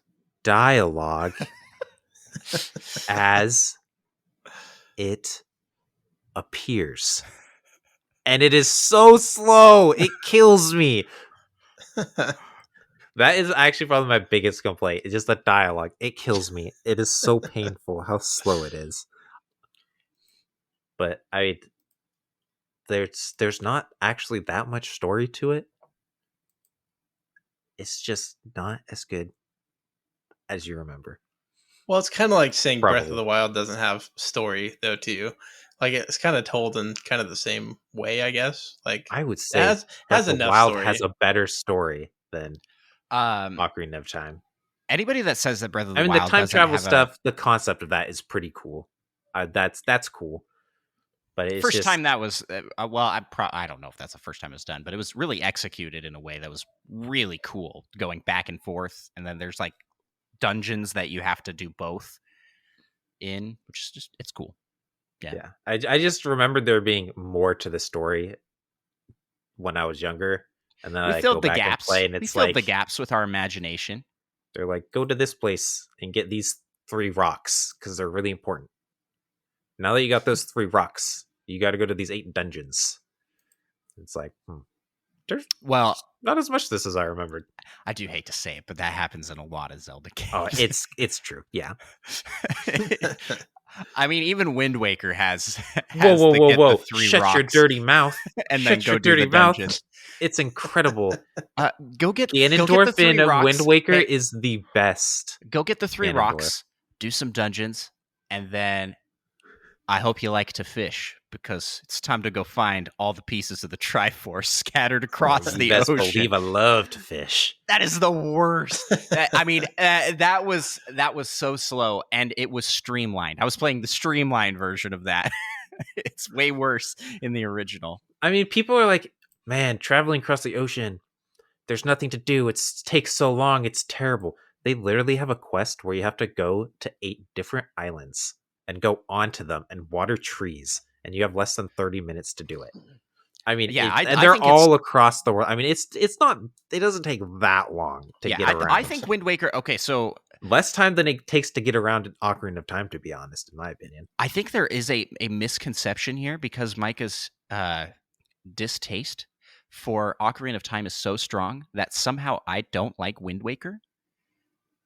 I like Wind Waker. I think Wind Waker's a great game. I played through the entire thing. You really just won't enjoyed it. admit it's better than Ocarina of Time. I won't admit no, that it is better than Ocarina of Time. But I mean, I don't really know where to place it. I don't know. Everything has changed. I don't know how I feel about what the best Zelda is. Well, the second best. Because I want to play Twilight Princess again because that one was my favorite prior to Breath of the Wild. Ocarina of Time was up there. Ocarina of Time and Twilight Princess battle it out for my favorite spot. But Breath of the Wild takes the cake. And Breath of the Wild is one of those games where I played it originally and I enjoyed it. I thought it was a very good game. But the longer I go with it, as a game I can play, and the going back to it, I love it even more. There's so much more to that game than maybe you caught in the first playthrough. And it gets better with age, to the point where now looking back, Switch has been out for 5 years? 6 years? Maybe 5 years. 2017. 5 years. 5 years. it's close enough to 6. And I mean, maybe it's still got too much of that recency bias, but I remember at launch playing it, I wouldn't have said, this is my favorite Zelda game. But now I do. I like, hands down, Breath of the Wild is the best Zelda game, in my opinion. Anyways, this is a tangent. I just want to clarify my hatred. It's not really a hatred of Ocarina of Time. I mean, we did a rating of the Legend of Zelda games, and I was like, sure, I can let Ocarina of Time be a tie for the second best with a Wind Waker, but I'm going to go back and play both of them so I can like fully Really judge do it which fair. is really the second best Legend of Zelda game. Mhm. And then I played Ocarina of Time, and I'm like, this might be my least favorite 3D Zelda game. But maybe who knows? Maybe I need to play Ocarina, or not Ocarina. Skyward Sword. You need to play them Skyward Sword all and again. Twilight Princess Skyward again. Sword, Yeah. Twilight Princess, Majora's I Mask. think you got to play But I was just Ocarina like- of Time until you like it. I was like, this is potentially my second favorite Legend of Zelda game. I'm going to enjoy playing through this again. And then I played through it, and I was like, I am not enjoying myself. So, did you get all your points across? Because really, all you brought up was the text, the lack of story, and the camera controls. And the combat's not very good. The enemies just wait for you to fight them one at a time. So it's not very dynamic. If you fought an enemy, even if there's 3 of them, you're essentially fighting the exact same thing you fought before. Nothing changes. Everyone, like, all your enemies you come across, you just get the exact same routine to fight them. It becomes very predictable, I guess. I mean, I don't know. I mean, maybe some people enjoy like mastering combat against this one enemy, but it's just like it does the exact same thing every time. You just do this loop until it dies. Yeah, it's sort of button mashy in that regard, especially by comparison to future Zelda games. I mean, Breath of the Wild's combat is so dynamic and insane. Wind Waker was like close, but the enemies were too squishy, so Yeah, I would say everything that died too fast. The combat in Wind Waker was so good. It's just the game was too easy. I guess, yeah. Like, And I feel like the enemy it's- AI wasn't quite as robust either, but it's not I bad. mean, it wasn't quite as robust, but it's like 17 times better than Ocarina of Time. Yeah, I'd say probably better than Ocarina of Time. It is a later game in the Probably. series, so that Yeah. makes sense. I mean, it only makes sense that the AI would improve by then. I'm gonna. But come I in just thought here it was really funny. You could like take their weapons, and then they have different like fighting styles. So then they start busting out these flying kicks. Yeah, I forgot about that. That's always fun to like, or I guess was fun. Like the first time that happens, you like take his weapon, you're like, and then he just like flying kicks you in the head. You're like, excuse me, you are no less dangerous. I think Ocarina of Time is a classic, so I really can't down talk it to the extent that Micah does. But It's a classic. It's just it has some shortcomings, and people just need to admit that. Yeah, It's an I think old game. Micah, Essentially, all old games have their shortcomings. They have their limitations, and just when people don't admit that, it's like they do though. All of these old games that are classics and really great, they do have their shortcomings. Sort of like Mario Sunshine. Am I right? That's part of the challenge. It's why the game's so good. Just such a hypocrite, my man. Such a hypocrite. Let's move to the next question. Alrighty. By the way, I love Ocarina of Time still, and I'm still gonna be here repping the Ocarina of Time fans. You got to play through it from start to finish without trying. I do. Bug breaking ways. I do. I don't think your opinion will change much, but maybe you'll be like, you know what? Maybe it's not as perfect. As the I more remember I it being. talk with you, the more You just get entrenched in your opinions. I feel probably. Yeah, the more I get into the more I start to think like a lot of how we view greatest games of all time is very nostalgia fueled. I mean, just look at your take on Mario Sunshine, and It's so good. It's so good. and Wind Waker. And Wind Waker. Hey, I played Wind Waker recently. It's incredible. I had nostalgia for Ocarina of Time. Turns Did you, out though? it was a lie. I did.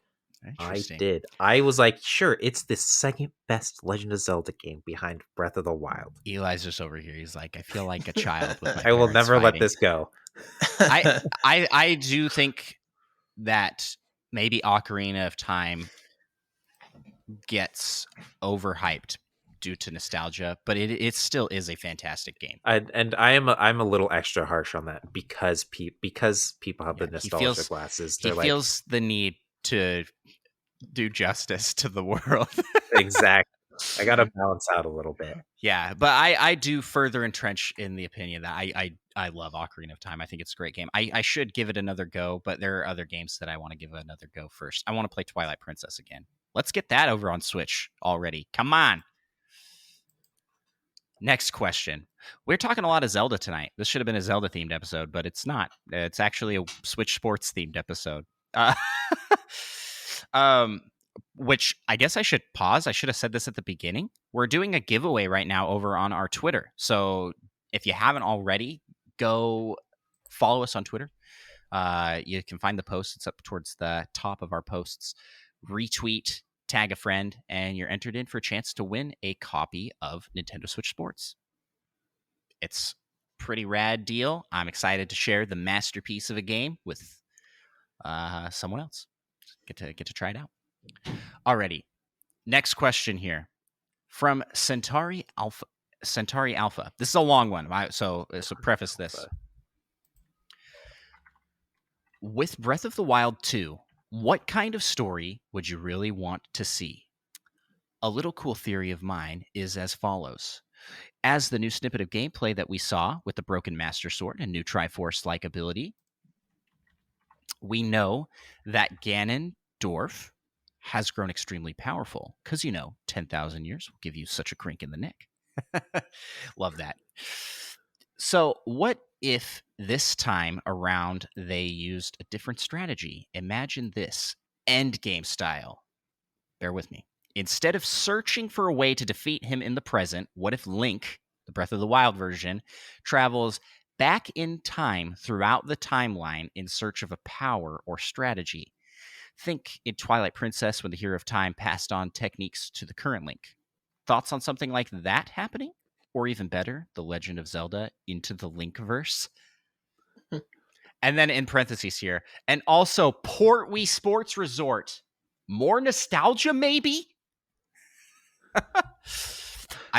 I can tell that Centauri Alpha is going to fit right in here at Nintendo Pals because first off, I love the theory. I think this is a fantastic idea. It would be really cool if he goes back in time and visits like older games. I don't know how likely that is to happen. Yeah, but it would be really cool. We have That's seen one step kind of further. You not only get help from past Links, you get help from past Ganondorfs. And you take Wind Waker Ganondorf back with you, and he just looks exactly the same Wind Waker style in the world. I want something like that. Well, we have seen a common theme in Zelda games of time traveling. We've seen that in multiple games, and I won't even name them all because it's in a lot of games. So I guess the time traveling aspect in this newest Zelda game makes sense. They did it in the Age of Calamity. That was a huge thing. So, I didn't even know that. Spoilers. It's like the first 3 seconds of the game, the intro cutscene. So sorry, you didn't play the demo. You played the demo. Of course, I played the demo. I remember the game. Well, I guess there's that time traveling robot thing. Yeah, I was thinking you travel in time, but it's just the robot, right? Just the robot, as far as I know. I guess that's true. I did kind of know that. And so maybe back to what you were saying. Spoilers. So I like that theory as well. I think that could definitely be a thing, I suppose. What do you think the story will be, though, Eli? If you had to guess, what's going to happen? If I had to guess, you've seen some things with like the Master Sword breaking down. I think we could see some other components. I think something is going on in the world that is breaking down kind of like core Zelda lore, possibly. And then Zelda has to like come through and be the hero and restore all those different powers or whatever gives like those certain items those powers, or whatever gives the the Master maybe Sword its Ganondorf powers. in the 10,000 years he's had to just stew down there become a really gross looking corpse. He's maybe been breaking some of those things. Yeah, has gotten more powerful that way. Yeah, I don't know. I don't know if it's like confirmed that weird corpse is Ganondorf. It's like there's so it's much so cool. pointing It's so cool to looking, it being Ganondorf. Yeah. What do you guys think? You got any theories, Micah? I got mine, but I don't want to. I mean, I could see some time travel to try and just like undo what happened 100 years prior, so there's no destruction. But yeah, I mean, I have kind of tried not to think about it too much because then I start to get really hyped for it, and it's still a whiles away, a ways out. So yeah, like a year. Ugh, why is it taking so long? Anyways, I'm glad they're taking their time with it. It's just I'm impatient. My theory. I've seen people theorizing on this as well. In the original Tapestry, where they talk about the hero sealing away Ganon, like the 10,000 years ago, the hero looks an awful lot like Ganondorf in the Tapestry. You got the red hair and the it's very prominent arm with the sword, which that arm is like the arm thing that Link is shown having in the new trailers for Breath of the Wild 2. So I think there's a connection there with the original Tapestry, and maybe we're gonna uncover the original story of what happened is this power, whatever this power is, the arms, that the hand that's like holding Ganondorf trapped down there. Ganondorf was actually a hero character that was possessed and influenced by the Calamity to become the villain, and that power keeps him down there. So like looking at the ancient tapestries with like the goddess and the hero working together to seal away Ganon, I wonder if he was the hero in that case and sealed himself away, or like Zelda had to seal him away. So there's connections with that. I think we may see some time traveliness happening because we've seen Link with different hairstyles, like really long hair at parts, and the like sky robe costume thing. And then also seen in the trailers, just like the original Breath of the Wild Link model. But that could also just be like different costumes you can unlock, or that you unlock as part of the game. So it might not have to do with time travel. Link likes to style his hair. Who knows? But it reminds me when in the trailer for Breath of the Wild, they're like, is Link a girl? His hair is so long. There are all those theories. Yeah, the broken Master Sword is very... They were like, it just looks like Micah's hair, right? They wish look this good. The broken Master Sword is very reminiscent of Skyward Sword's plot, in that you get the hero sword and upgrade it to be the Master Sword. And it almost looked like he was going to be putting it into some sort of forge or something. I wonder if you're going to be doing something like that again in the Sky Realm. You're going to be reawakening the Master Sword, which looked destroyed. So I'm wondering if that encounter with the evil Ganon that's trapped with the hand somehow breaks the Master Sword. It's like, well, I better handle this re-dead. Well, that was a bad idea. And then it just obliterates his Master Sword. Maybe. If that happens... Yeah, I think even in Wind Waker, you end up having to like get the dark sealing power of the sword working again. So I feel like that's a pretty common theme. Right. So but I this just seems to take it one step further. If that happens, I'm going to just be like I told you so. I've got called it. But yeah. Excellent question. I'm very excited. This new Breath of the Wild game sequel, it's not called Breath of the Wild, whatever it's going to be called, looks much more story heavy. Wild. Yeah, I'm hoping for a little more like classic Ganondorf instead of just a mindless incarnate being. Calamity Ganon's one of my least favorite Ganon incarnations. Yeah. It's not really that cool or exciting. It looks pretty cool, but I honestly like just doesn't have the same kind of intimidation factor. Every other iteration of Ganon's been just a little bit more scary because he's more human-like, I guess. And this is just a force. Yeah.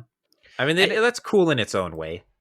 But it'll be interesting to see how that ties in with this new game, because if that's Ganondorf, then what is Calamity Ganon doing out trying to destroy things, and then Zelda destroys that? Does that not kill this Ganondorf down here? Are there two Ganons?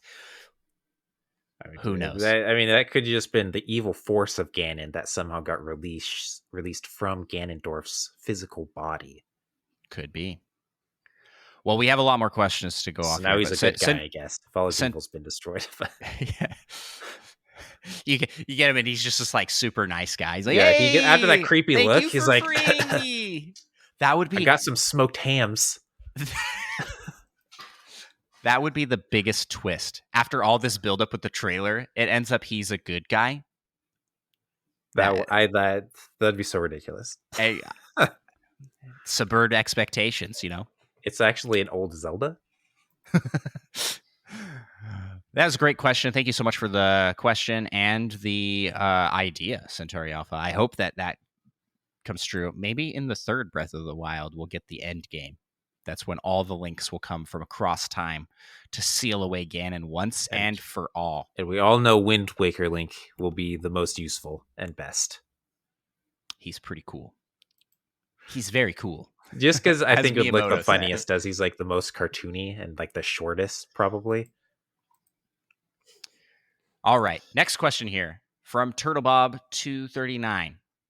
I have a question about Kirby Forgotten Lands.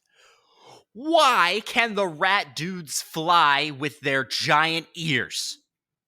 I think it's supposed to be can't. No, he's talking about Elfilin, the little helper.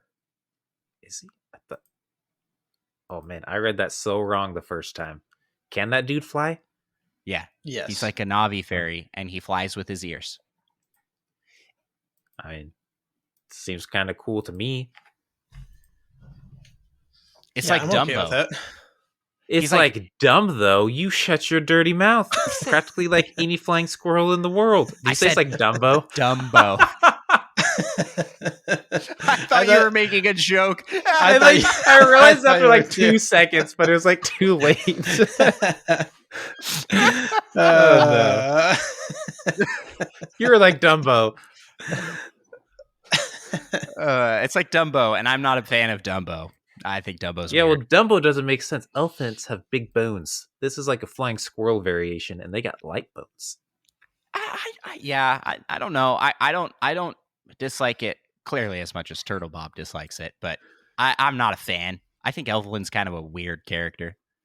Haven't played through the full game yet, so I don't know if Elflin turns out to be evil at the end, like many predicted.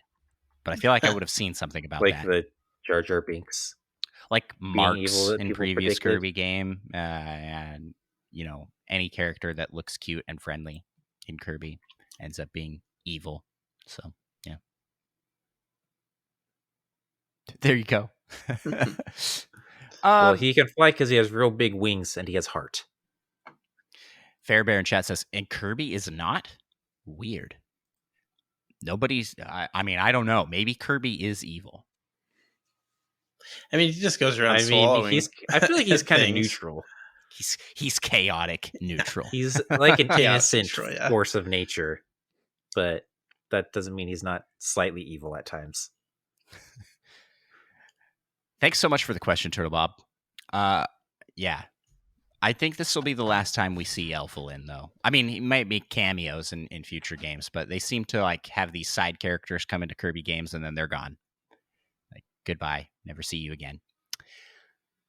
Next question comes from DatFast. This is a choose one. Here are your options. Your favorite game from the past is getting a remake/sequel, and the developers call you to direct it. 2, you discover a magic closet where time does not pass and you can catch up on your backlog. And 3, lifetime supply of your favorite food. Eli, what do you choose?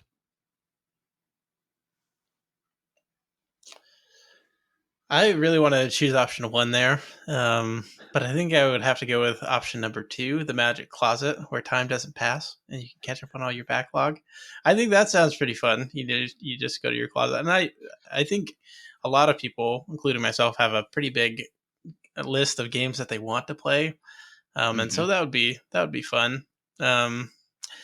Hopefully, and the time doesn't pass, so you can just go in there, take 6-7 hours to play games. And your Is it kids only won't for starve playing to games, death? or can you just like take a nap away from kids maybe every once in a while? I mean, that's a good question. If you can only play games in there, it's still worth it, I think. It's going to be really funny when you go into a closet and then come out like, and you're 20 years older and your wife's like, where have you been? What's happening? Well, I'm guessing time doesn't pass in the outside world either. That was my assumption. Well, yeah, I guess would time kind of not. So you wouldn't age in there yourself, and no one else, and I don't think time would pass anywhere else, or else I wouldn't choose that option. Well, I think it'd be fun. Time travel gets messy, guys. Time's passing in the closet, and you spend a lot of time in the closet, you'll eventually be older than everyone you know. Well, all not right. if time's well, not. I don't think we need to overthink this. Okay, anyways, though, I could get to like my backlog and play like Xenoblade. If I was in there for 80 hours, I could just crank out like the first quarter of Xenoblade, so that would be fun. Yeah. Just kidding. I don't know how long this game. You could get to the first checkpoint or something. Yeah. No. Yeah. What are for you guys? Well, it would be cool to like direct one of my favorite games, but I know I would mess it up and I would not do it justice, so I don't want to do that one. Do I get to like say what my favorite food is and then I get a lifetime supply? Because if so, I would say my favorite food is that edible gold foil, and I would give myself unlimited amounts of that and just sell it because it is gold. And then I wouldn't have to work. Mike is on the same wavelength as me. I wouldn't have to work, and I'd have so much more free time to get through my backlog of things. Plus, I'd have infinite money, and I could buy all my favorite foods and pay people to make it for me. Micah is on the same wavelength here. I wasn't as smart, though. I was going to say, I'd also just fund people to remake my favorite games. I was going to get a lifetime supply of my favorite food because that eliminates a huge bill from my life, and therefore I don't have to work as much, and so I'd have more time to play all my favorite games, and you wouldn't have shopping anymore. You wouldn't have unlimited time, though. I mean, I'm just saying you wouldn't have unlimited time. I know. It wouldn't be unlimited, but true. I mean, what, you work 40 hours a week? 40 hours a week, more time. I mean, potentially with travel included, not including overtime. Plus, I feel like I'd get uncomfortable in a closet. That's. Is it a big closet? I mean, if closet, if we all had this closet and we could play games online, I'd be a little more tempted by that. We all have the same closet. I mean, it's hard for us all to be able to make time to play online games together, and that would be okay. Sounds like a Narnia closet. Out of curiosity, I know we don't really have time for this, but what game would you get remade or make a sequel for if you were the director? See, all of my favorite games are just already so perfect. They don't really need these remakes. I can answer for you. Golden Sun. Oh yeah. Oh man, a sequel or a sequel. Yeah, I wasn't thinking of the sequel part, but heck yeah, Golden Sun definitely needs a sequel. And no offense to Dark Dawn, it needs to be better than Dark Dawn. Eli, how about you? What would you pick? I was struggling thinking of like a favorite one that I would remake at this moment, but one that I can think of just off the Skyrim, top of maybe? my head. I don't think it's been No. done enough. Yes. One that I can think of off the top of my head is Rock and Roll Racing for the Super Nintendo. I don't know if you guys ever played that one, but you basically have cars that you can shoot other cars as they go around the track. It's like a top-down-ish view, but you keep going on races and you're trying to survive. But if you win races, you can get money and you can upgrade your car with that, and so it becomes better for the next race. It's actually a really really fun game. I have played Twisted Metal, but this is more like a racing game, and you get I'm trying to remember how much racing Twisted Metal even has. I think it's just like all just free for all mayhem. I think it's just combat. I think in that game, but that would be a fun one. I think to get remade, and the classic one still holds up really well too. So that would be one choice. It's not my top probably if I really thought about it, but it's one choice. Yeah, what's coming to mind for me is Ocarina of Time, probably because we just talked about it. Because it really needs to be remade. It'd be cool to see that'd be sweet. Remake. That would be sweet. With like really enhanced graphics and camera controls, gameplay, faster dialogue options.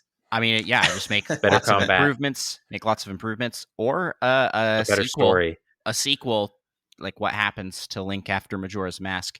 And I really like the world and the characters in the world, and I think it could be expanded into something more, which they sort of have done with future Zelda games. But a remake of Ocarina of Time would be really cool, I think. Yeah, I think we've seen some of like the people that have on YouTube posted like Ocarina of Time and Unreal Engine or things like that. Yeah, like looks Unreal, cool. Just like 4K fan made stuff. Yeah. And this looks super cool. And if they came out with something like that, it'd definitely be something to get excited about. So I think that's a really good option. Alrighty, next question comes from Monkey Thunder. Do you think Nintendo will continue to add old paid DLC expansions to the NSO expansion? NSO expansion pack. Sorry. Which one is next? If you think it's coming. So I think so. Next one, I think we're probably going to see some Breath of the Wild DLC drop before. I'm going to be so upset. I bought it like 2 weeks ago. Well, that's another reason why it's coming. There's always got to be someone that buys it like the day before. I had to do it. You're going to be. I had to do it. Thank you. I mean, it'd be just like Splatoon 3 coming out. They give us the DLC for the one before about 6 months beforehand. I don't even know what old paid DLC there is. Yeah, besides like Smash Bros. But I mean, that's not that old. I feel like that still sells decently well. Yeah. Yeah. I don't think they'll do that one, but that is another DLC that would be super cool to come to Nintendo Switch Online. Yeah, then again, they added Mario Kart DLC, which would have sold extremely well. So yeah, that would be my bet though for number one. Is probably Zelda DLC. I didn't even think about that, but I think you're right. Yeah, how about that Mario Odyssey DLC? Sad. Well, time. I mean, if they release new Mario Odyssey DLC on the expansion pass, that'd be sweet too. That would be super fun. It's so late though. Like, what would they add? At this point, it's probably going to be a new game, but they could add. I mean, they could add just new worlds to it. That'd probably be the easiest route to go. Just make new worlds and add those into the base game. That'd be pretty cool. Yeah, agreed. So I don't think that they will, just because there's not a lot to pull from. If they do, it'll be Zelda. I think that's really all there is to pull from. So next question from Spider Shan. This was asked last week, but I pushed it to this week because it ties directly into our PAL topic for the week. He said, I heard Kit and Krista doing a versus type competition of some of the games from Wii Sports and Wii Sports Resort. Thought it'd be cool to have you guys rank your top 5 and maybe bottom 2 or 3 favorite sports from the series. So, does anybody have that prepared? Of course, but I figured we'd save the best for last. I can give my top favorites. Number one, it's got to be bowling. It's just it's the best bowling game ever made. That's that. Ever made. I mean, do you remember Name all another good bowling game. Do you remember all the clones that came after on the Wii, and they were all awful? Like they're just not good. So yeah, bowling's got to be my number one. Actually, better bowling, Monkey Ball. Monkey Ball had bowling, and they had some sweet challenge things on it, and it was incredible. It's not quite as good. Are you kidding me? Have you even played it? Yes, have you even seen it? I have. Have you lived it? Apparently not that part. Apparently not. Then you know nothing. We have to remember, basically, Wii Sports is like the Wind Waker for Andros. Yeah, Andros is extremely oh, it's the best game of all time. Super biased. My number two pick is just wrong.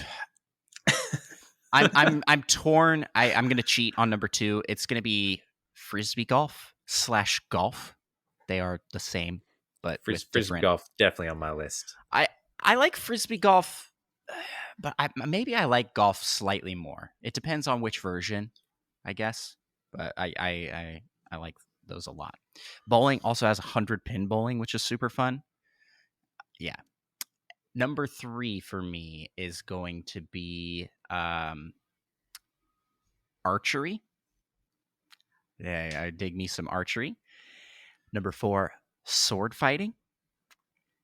And number 5, I don't remember what it's called. I think it's Island Flyover, where you fly the plane. Yeah. Through Woohoo Island. Best part of that is just like exploring and finding like the badges or stickers or patches, whatever they are. Yeah. Honorable mention to original tennis, which is coming back. I'm excited for that. I liked tennis a lot. Who wants to give their top 5? I can give mine in not any particular order. All right. Because that's just not how I roll. But yeah, once again, I don't rank things. Frisbee Golf was on my list. Archery as well. I just remember getting those like badges was a lot of fun. You have to like find and shoot fruit in random places. Yeah, that's such a good mode, and some of them all are the so badges. hard to hit. Yeah, basketball. I actually remember that being surprisingly good. Original just tennis, and I think that was just 4. And then Island Flyover is also in my top 5. And we had a lot of crossover there. Eli, what are your top 5? Something we agree on finally. Finally, we usually do agree on most of our ranking lists. Feels a little bit uneasy now on the podcast. Like there's something a little bit off. I don't know what it is, but probably because you guys are agreeing on something. I don't know. Yeah, there's something wrong. I thought you were about to come in here and tell me like some garbage sport was like the best one. You're like, oh, I really liked. I can't even think of like a bad Wii Sports sport. I'm trying to think because the next part of the question is the worst one. I can't think of one that I'm like, I hated that. Skydiving? I feel like maybe it was one of my least favorites. I love skydiving. That's such a fun one. What? Okay, so back to your list, Eli. Back to me. For Wii Sports, I never really played a whole lot of Resort, and so I don't really have a fondness for any of those games, to be honest. And I can just say it's just not as good as Wii Sports, the original. Just not as good. So are you insane? Are you insane? Wait a second. I'm a fan of Wii Sports, all right, but let me just say they are of the exact same quality. They are of the exact same quality, and one of them was free, and the other one was not free. And so one of them had 17 more games. That's true. The original had 5 sports. And the one after had like 16 sports? It's not about the quantity. It's about the quality. But it had all the same ones and more. They didn't have all the same ones. They didn't have Brad, all You the know, Close I'm enough. just trying to get the spirit of the podcast back. I think that's what Yeah. I'm saying, Let's bring back that spirit. Yeah, let's go. Yeah. Let's The fight. spirit Let's of fight. contention. So out of Wii Sports, the top 5 are probably All 5 of I'd them. go with all 5 of them. No, but from top to bottom, I would Oh, go. okay, I see. Yeah. I would go tennis, probably number 1, and then I would go baseball, number 2. Oh, yeah, I forgot. Then I would baseball's pretty go good. bowling, number 3. I Oh. would go boxing, number 4, and golf, number Wow. 5. That's what I would do. So Golf's one of my favorites. I'd probably put. What was the third one you said? I just feel like golf's like so bad compared to like a Bowling. game like I feel like bowling's one of my least Mario favorites. Golf is so much better than it. Like any of them. Are you kidding me? Mario Golf is such a garbage game. What is happening here? Everybody's throwing out blasphemy tonight. My goodness. But that. Oh. That's what I would go with. I don't even know what to say to you guys to that. Mario Golf is great, but Wii Sports Golf is really good. I like the courses, and in Wii Sports Resort It was okay. They doubled the amount and put Frisbee in it, so Yeah. it's a point for Wii Sports Resort. Yeah, but if you played Wii Sports, you don't even really need to play Resort. That's not true. I don't know why. That is the second wrongest thing I've ever heard in my entire life.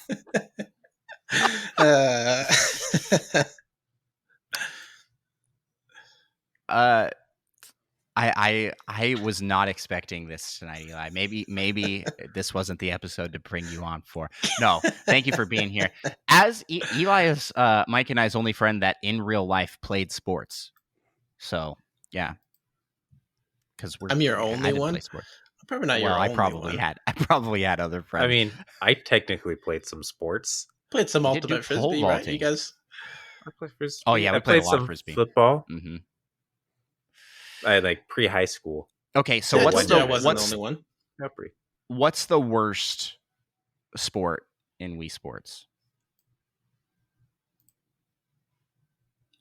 Well, according to my list, golf. Yeah, but we found out your list is garbage. Well, maybe I can think of like.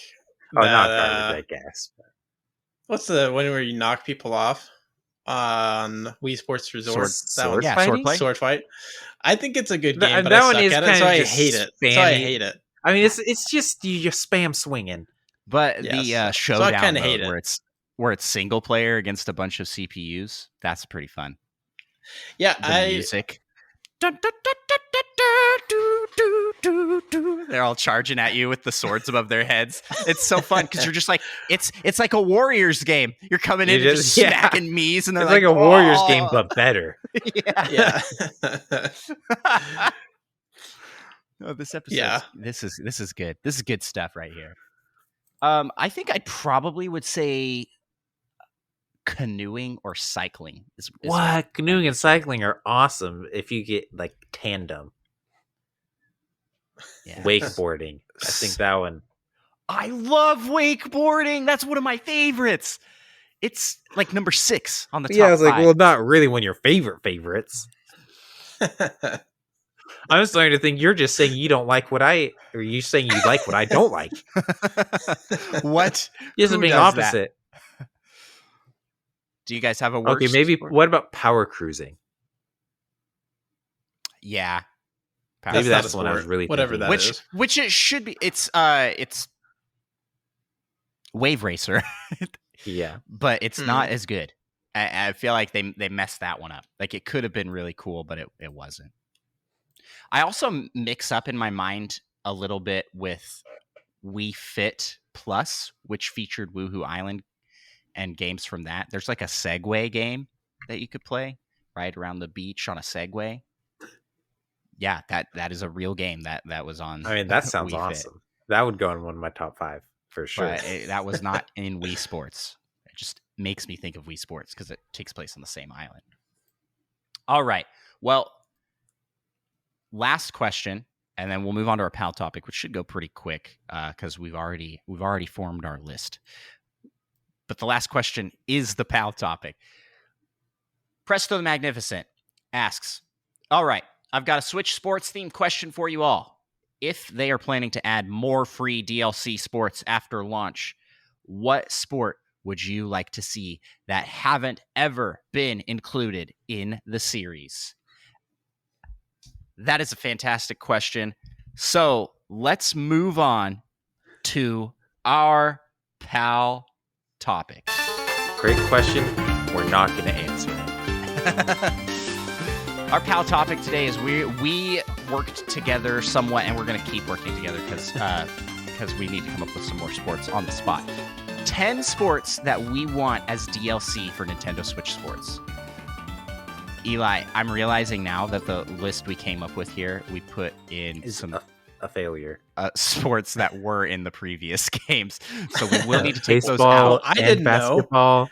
I didn't know. Was there running? Wait. No, we said it was fine. We said it was fine if it was in a previous game, right? We had talked about that. The question says that hasn't been in before. So we'll give them as honorable mentions. So okay. DLC. So first off, DLC we would like to see added from previous games: baseball, basketball, and I put running. But now that I say that, running was not in Wii Sports; that was in Wii Fit. But I want that anyways. So that can go on the list. It's going up there. We're making a list of 10 games here. I've got running. We're desperate. How many sports are there? How many sports are there? Eli, you put some on the list here. What are some you want to highlight that you picked? So some that I picked that I thought would be pretty good. Probably number one is bocce ball. That's where you like throw like a white ball out, and then there's different like sets of balls that everyone has, like a red set that you have two, or I don't know how many you have, but like 2 red ones, 2 blue ones, 2 yellow ones. And then everybody just takes turns like throwing another ball to see how close you can get to that white ball. And I feel like that would work out pretty well because it'd be a lot of variety, because you could throw that that white ball anywhere.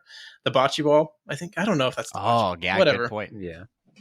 But you could throw that anywhere, and then you could throw it far, or you could throw it close, or whatever, and then everyone would take turns, throwing that. So I think that would work pretty well. And it's like if you combine without ice. It's like if you combine horseshoes and golf, essentially. Yeah, it's like the size and distance of golf, but horseshoes, bowling, where you're trying to get the ball close to the peg, the little ball. Yeah. I think those are I played a ton of this. Good comparison. I played a ton of this growing up. We would bring it on vacations, and we would play it at parks and things. Super fun game. I'm all for this being an option. I think that's a great addition. Another game that I think would work super well is Spike Ball.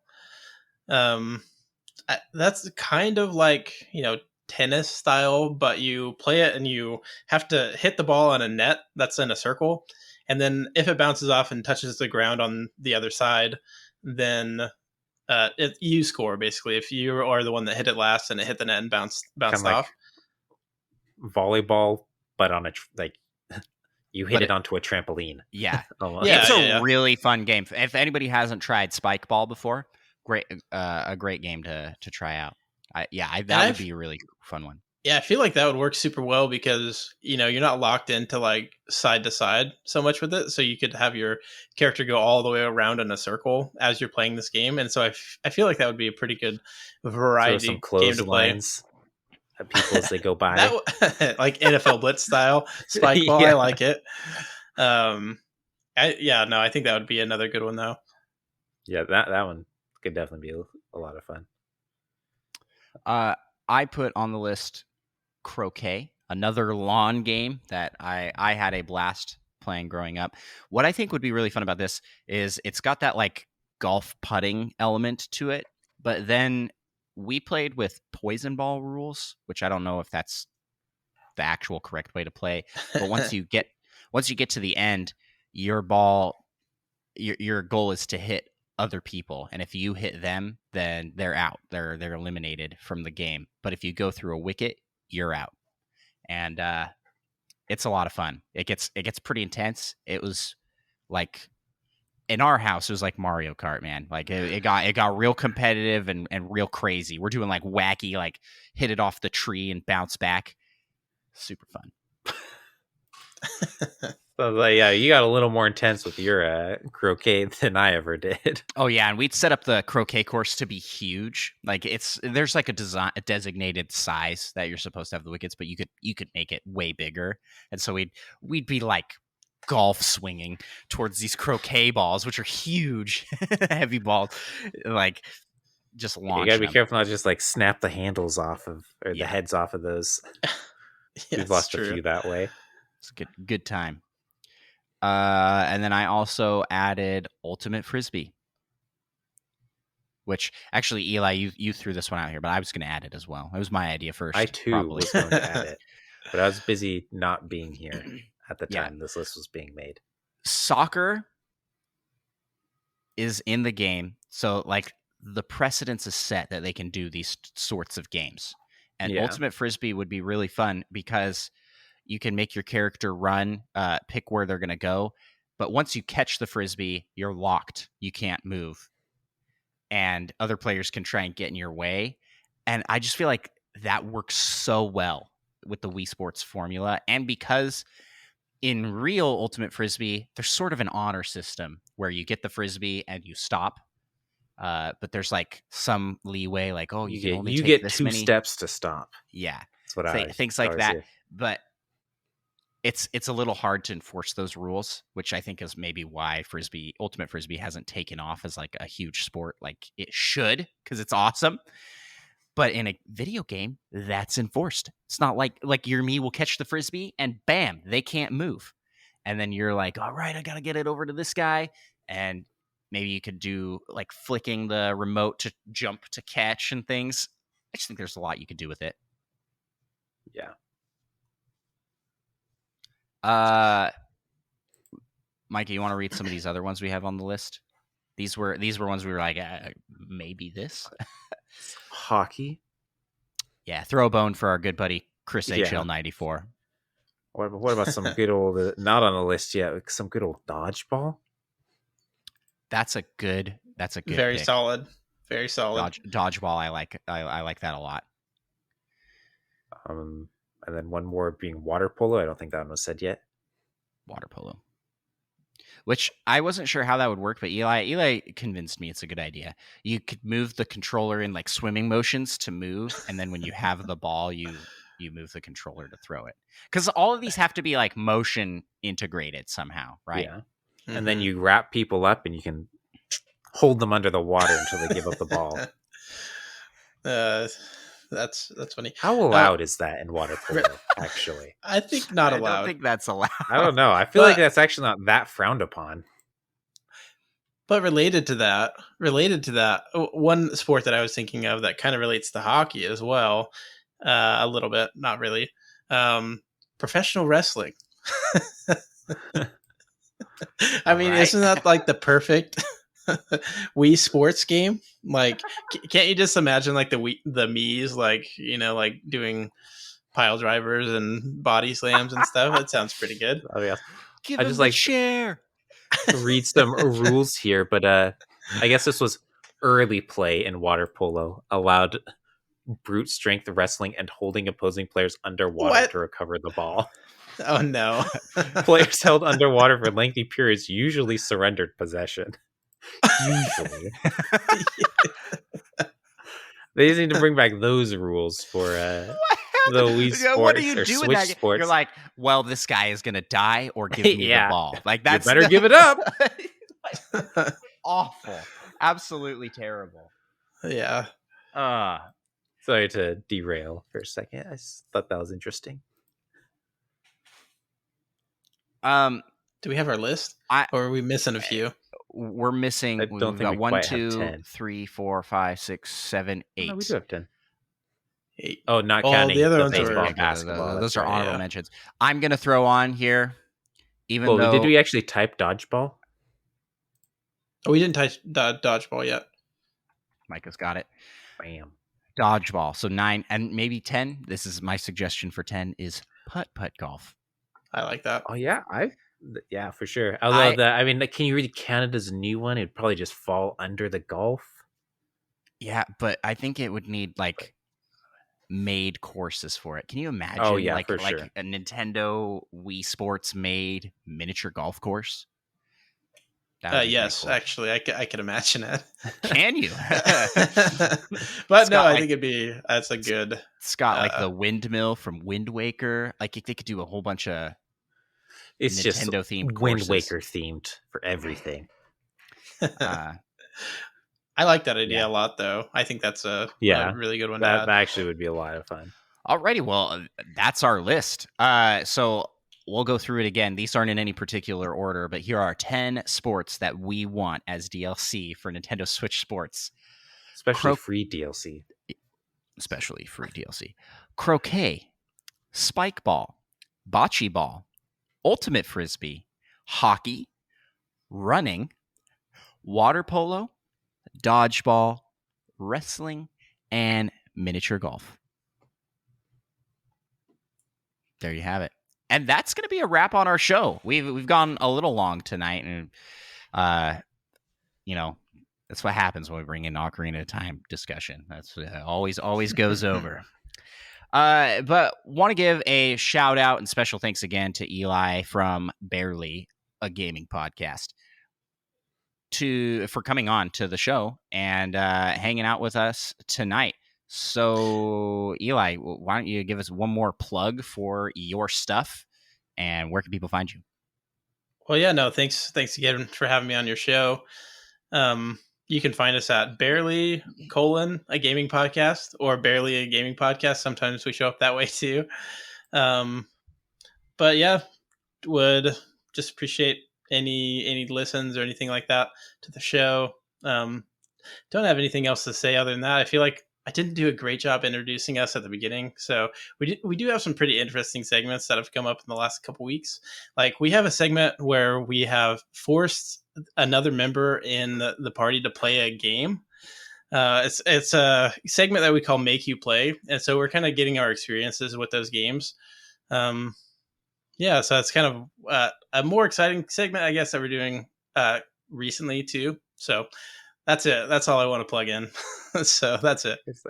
Besides that, I'll come in. I'll come in and give a glowing recommendation. Barely a Gaming Podcast has become one of my favorite podcasts to listen to every week. You guys are on episode 7. Episode 6 just aired, and then episode 7's upcoming this Wednesdays when we usually post them. And the segments that you guys come up with are awesome. Some of them are really funny. They have sponsors. All right. Air quotes on the sponsors. We're there yet. we're there yet. That's good enough.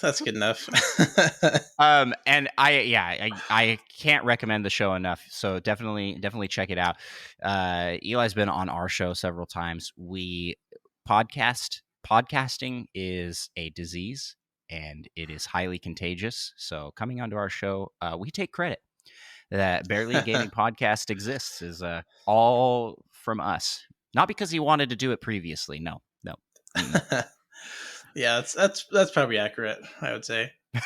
100%. But thank you so much again for coming on. And if you would like to follow us, the Nintendo Pals, you can do that by jumping on over to many of our social media channels: Twitter, TikTok, Instagram, YouTube, Twitch. You just search Nintendo Pals Podcast. You'll find us. We are at Nintendo Pals on Twitter, at Nintendo Pals Podcast on Instagram and TikTok. Special thanks to our buddy Roger Pollard for making the intro and outro music that you hear each and every week. And a reminder, go check out our giveaway going on right now for Nintendo Switch Sports. We are so hyped for this game. Obviously, we spent a whole PAL topic talking about it. I'm excited. Mike is here with me. And we're just pumped to be able to share that with someone else. So with that, we will end the show with a closing remark by Eli. All right, I forgot I was giving the closing remark, but I am here with the Nintendo pals. We did some Ocarina of Time talk and came to the conclusion that it is the best game ever made. It's a I do want to do a quick shout out to Micah for agreeing to that.